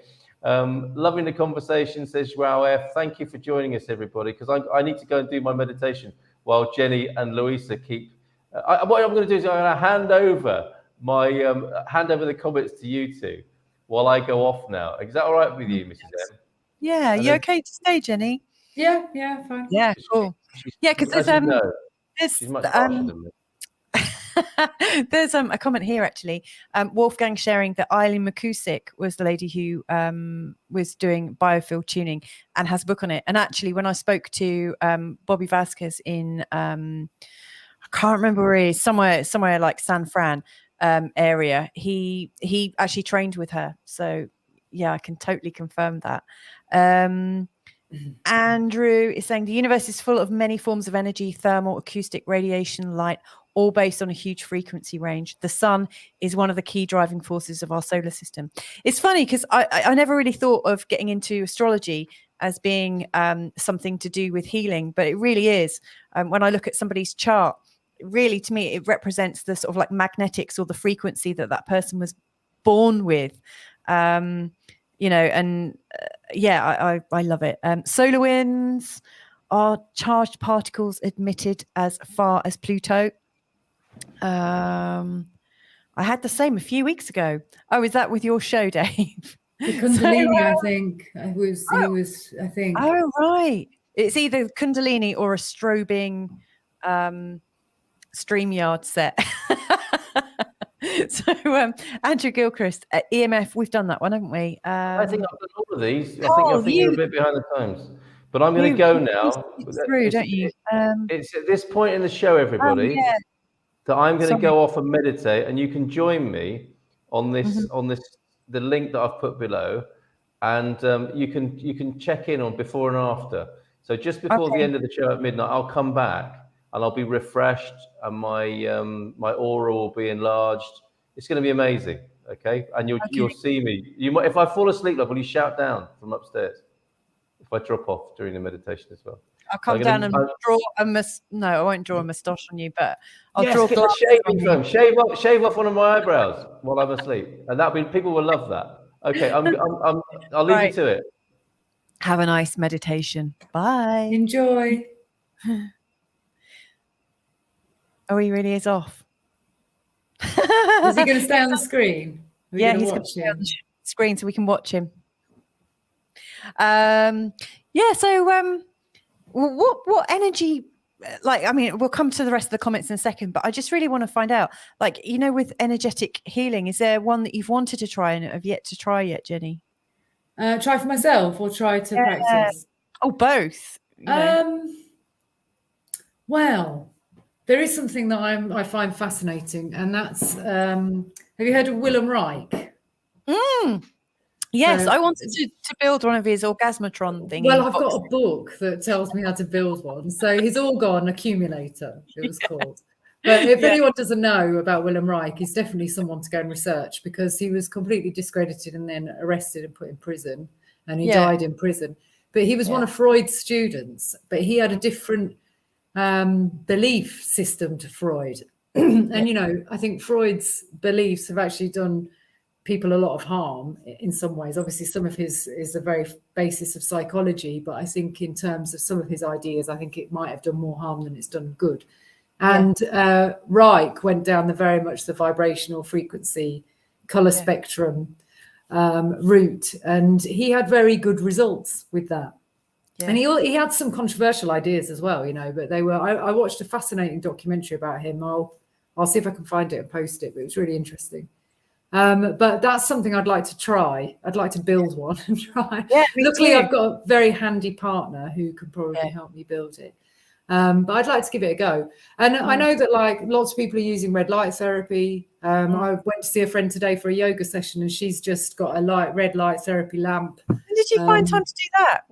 You were on the beach with me until half That was 4. this morning. That was at 10 o'clock till 10 till 11. It was just down the road. So it was, it was a free session. I had to take it up. I don't do yoga anywhere near as much as I should do. So that's something that I'd like to try. What else? I'd love to go and learn more about Ayurvedic medicine. I'd love to go over to India and learn from a specialist over there. I'd love to do that. Because there's so much. They really did know a lot, you know, a lot. They knew, you know, more than we know now, I think. Wow. And it was very much focused on body type. They focused a lot on elimination and movement of the body and breathing and everything else. And they understood the environment impacted our health, which we've kind of forgotten and then relearned again. Forgotten because we were told that actually it's not a problem when it is. But I don't know what else really. There's so much to learn. I mean, I think what I know is that I know nothing really. Like I know stuff, but I really, compared to the amount of knowledge that's out there, I just have to be guided where my energy takes me, you know. And I hope I can balance the both with some of the more modern techniques like the lab testing and all that kind of thing with some of the ancient techniques. I'm actually learning about iridology at the moment. It's something that I'm quite interested in. I had a session when I was in Bali and it was fascinating. It was really good. Yeah, but I need to get a camera because you have to get a special camera to be able to look properly at the eye. But that's something I'm expanding, and the tuning forks is definitely something that I want to be able to put in my practice as well. Definitely, because I use them like therapeutically for me and my family, and I definitely see the benefit in them for sure. I mean, doing a whole session of the chakra ones with the different frequencies, it feels so nice. Yeah, very supportive and nurturing. I think we should just go and finish off with the comments. But am I the only one that feels like I'm watching a seance? Let's calm down. It looks like he's like channeling some force. What is he chanting? What's he saying? I don't know. I think he's probably guiding people into meditation. He's probably saying, yes, and we can just be gentle now. And that's right. Just be kind with yourself. Yeah, that's good. No need to think. Or something like that. I think you're lip syncing, actually. Am I? Oh, how weird. I guess you end up doing that, don't you? Right. So we've got a lot of things just to share. Sorry if I miss out any of your comments. I'm just trying to get to roughly where we were. Okay, so James, mushrooms seem to heighten reality. I guess it depends on the dose. Have you done mushrooms before? You talking to me? You don't have to. I did mushroom chocolates in Bali, and I have dabbled in the past. Yes, I'm very open to different things like that. You know, I was a big party girl when I was younger, but actually out of yeah, I'm not going to say anymore. That's fair enough. Yet to be there, maybe. Loving Yeah. your conversation. Thank you very much, Joelle. James is saying, whatever floats people's boats, as long as they don't want to force me to swim in the water that floats that boat. Oh, my voice is getting a bit funny there. Sorry for any distortion. We've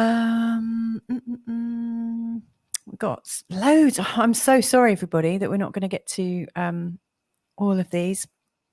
Square Eyes is talking about functional medicine. I think that's what you practice, isn't it, Jenny, really? It's more, there's parts of functional medicine. A lot of that is lab testing directed and using like optimal doses of supplements and a lot of the other stuff that's involved in integrative health as well. So it is kind of has a basis of functional medicine, but it's not pure functional medicine.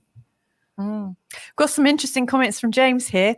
Don't know about herbs and spices. I know that sticks and stones may break my bones, but wigs and chains excite me. Carl, we're such a lovely lady. I would have thought you'd have better things to do on a Saturday night. Well, don't you know? Capricorn 12, who we actually met this week, said Indian head massage really helps office workers relax.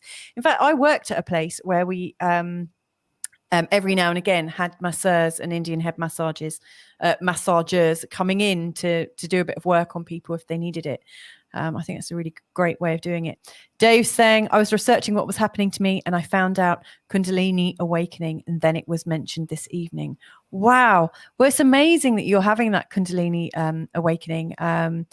I work with a few people who guide people who are new on their awakening, because it can be quite shocking for people when they have that kind of experience in one go, especially if you're not expecting it.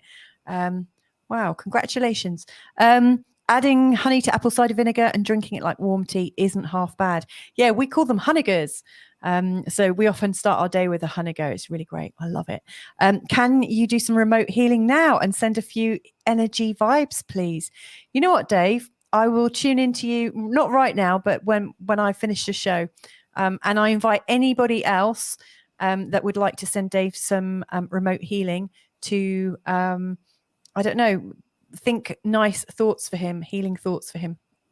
And let us know if there's something you want us to specifically focus on.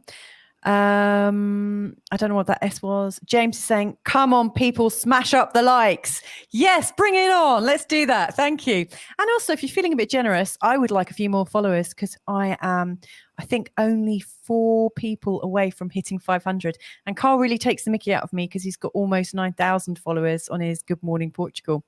Hang on.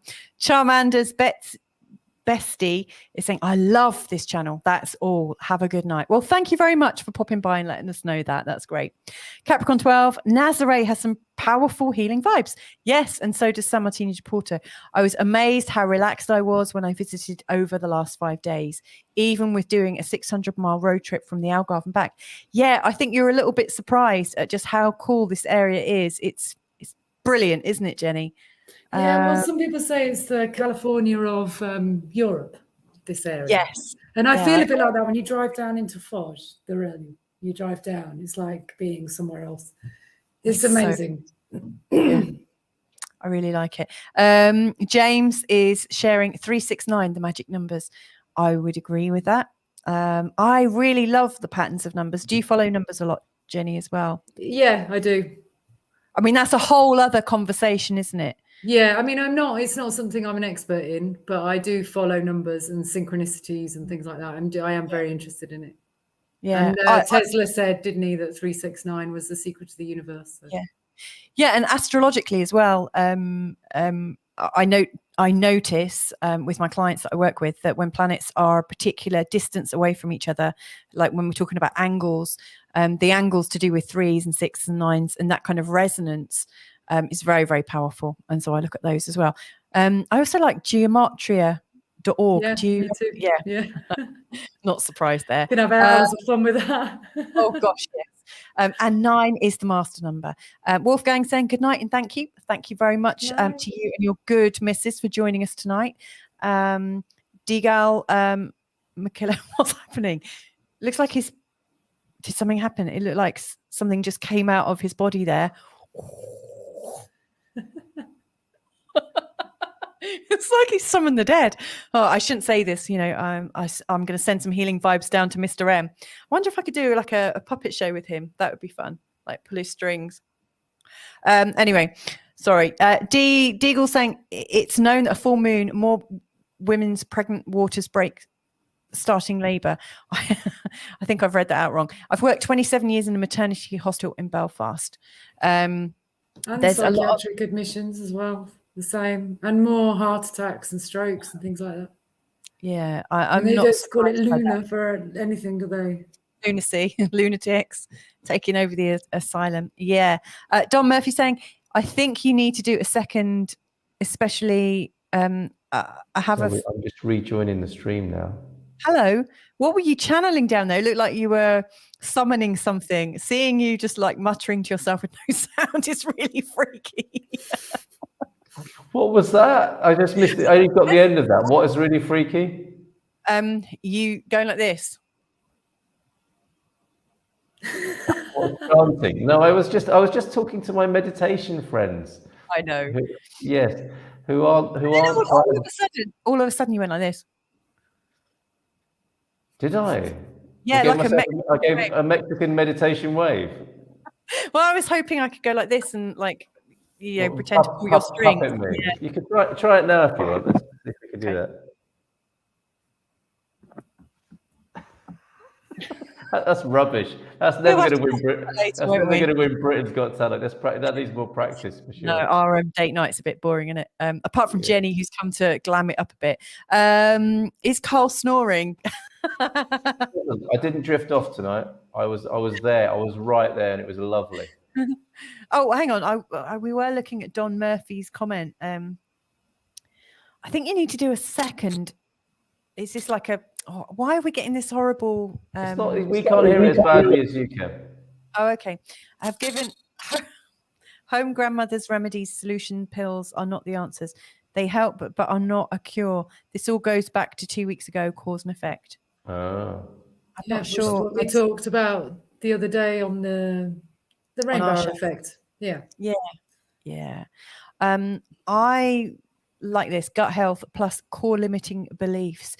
I read something, Jenny, just a couple of nights ago that you can cure eyesight issues, and that eyesight issues are linked to poor gut health, and the toxins produced by the bacteria and parasites go up to the optic nerve and starve it of oxygen. And if you get your diet right, your eyesight changes.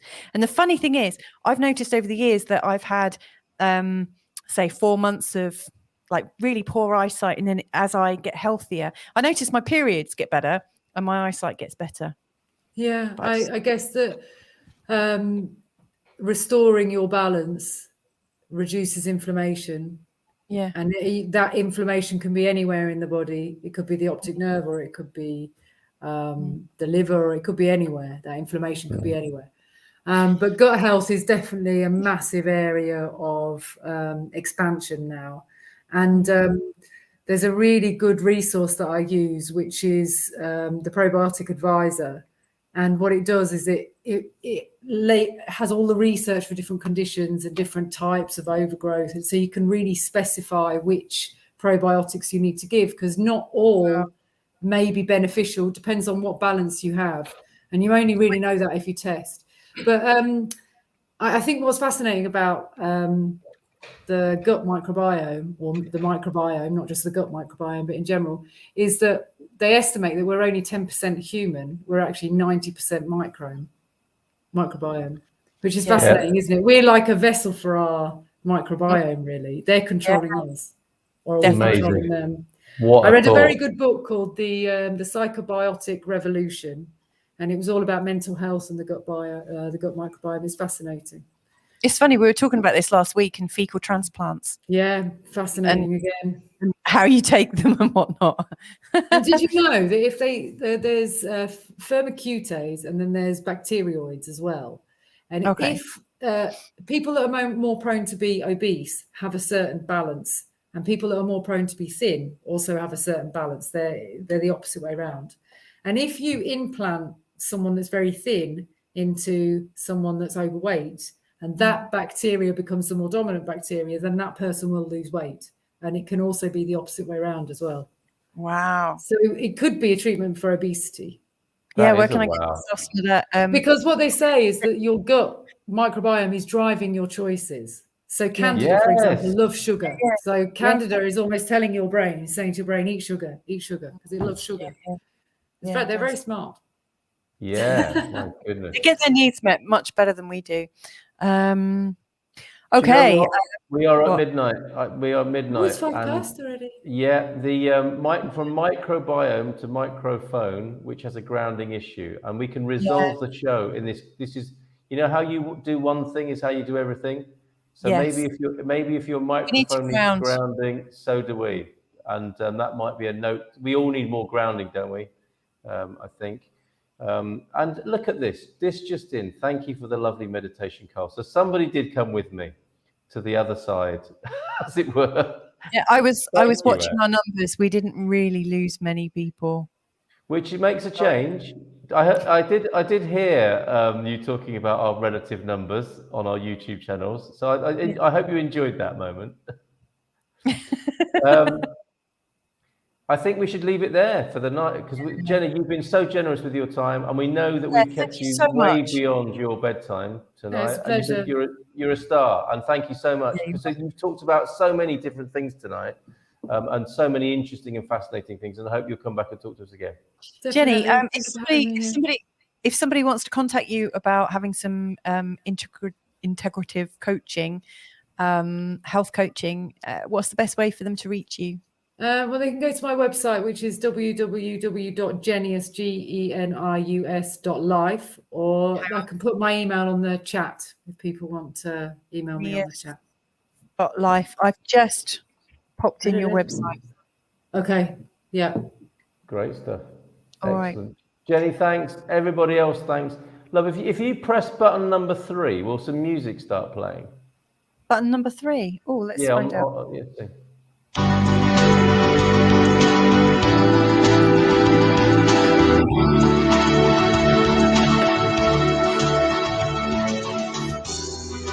Documentation and collation for access to my new nation.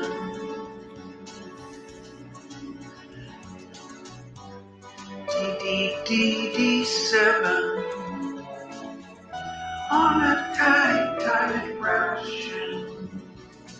Sometimes it's as slow as constipation.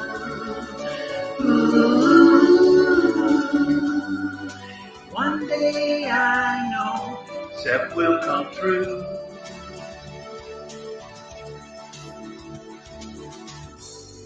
I'll get my QR code and come join you. And even Fido won't make me blue.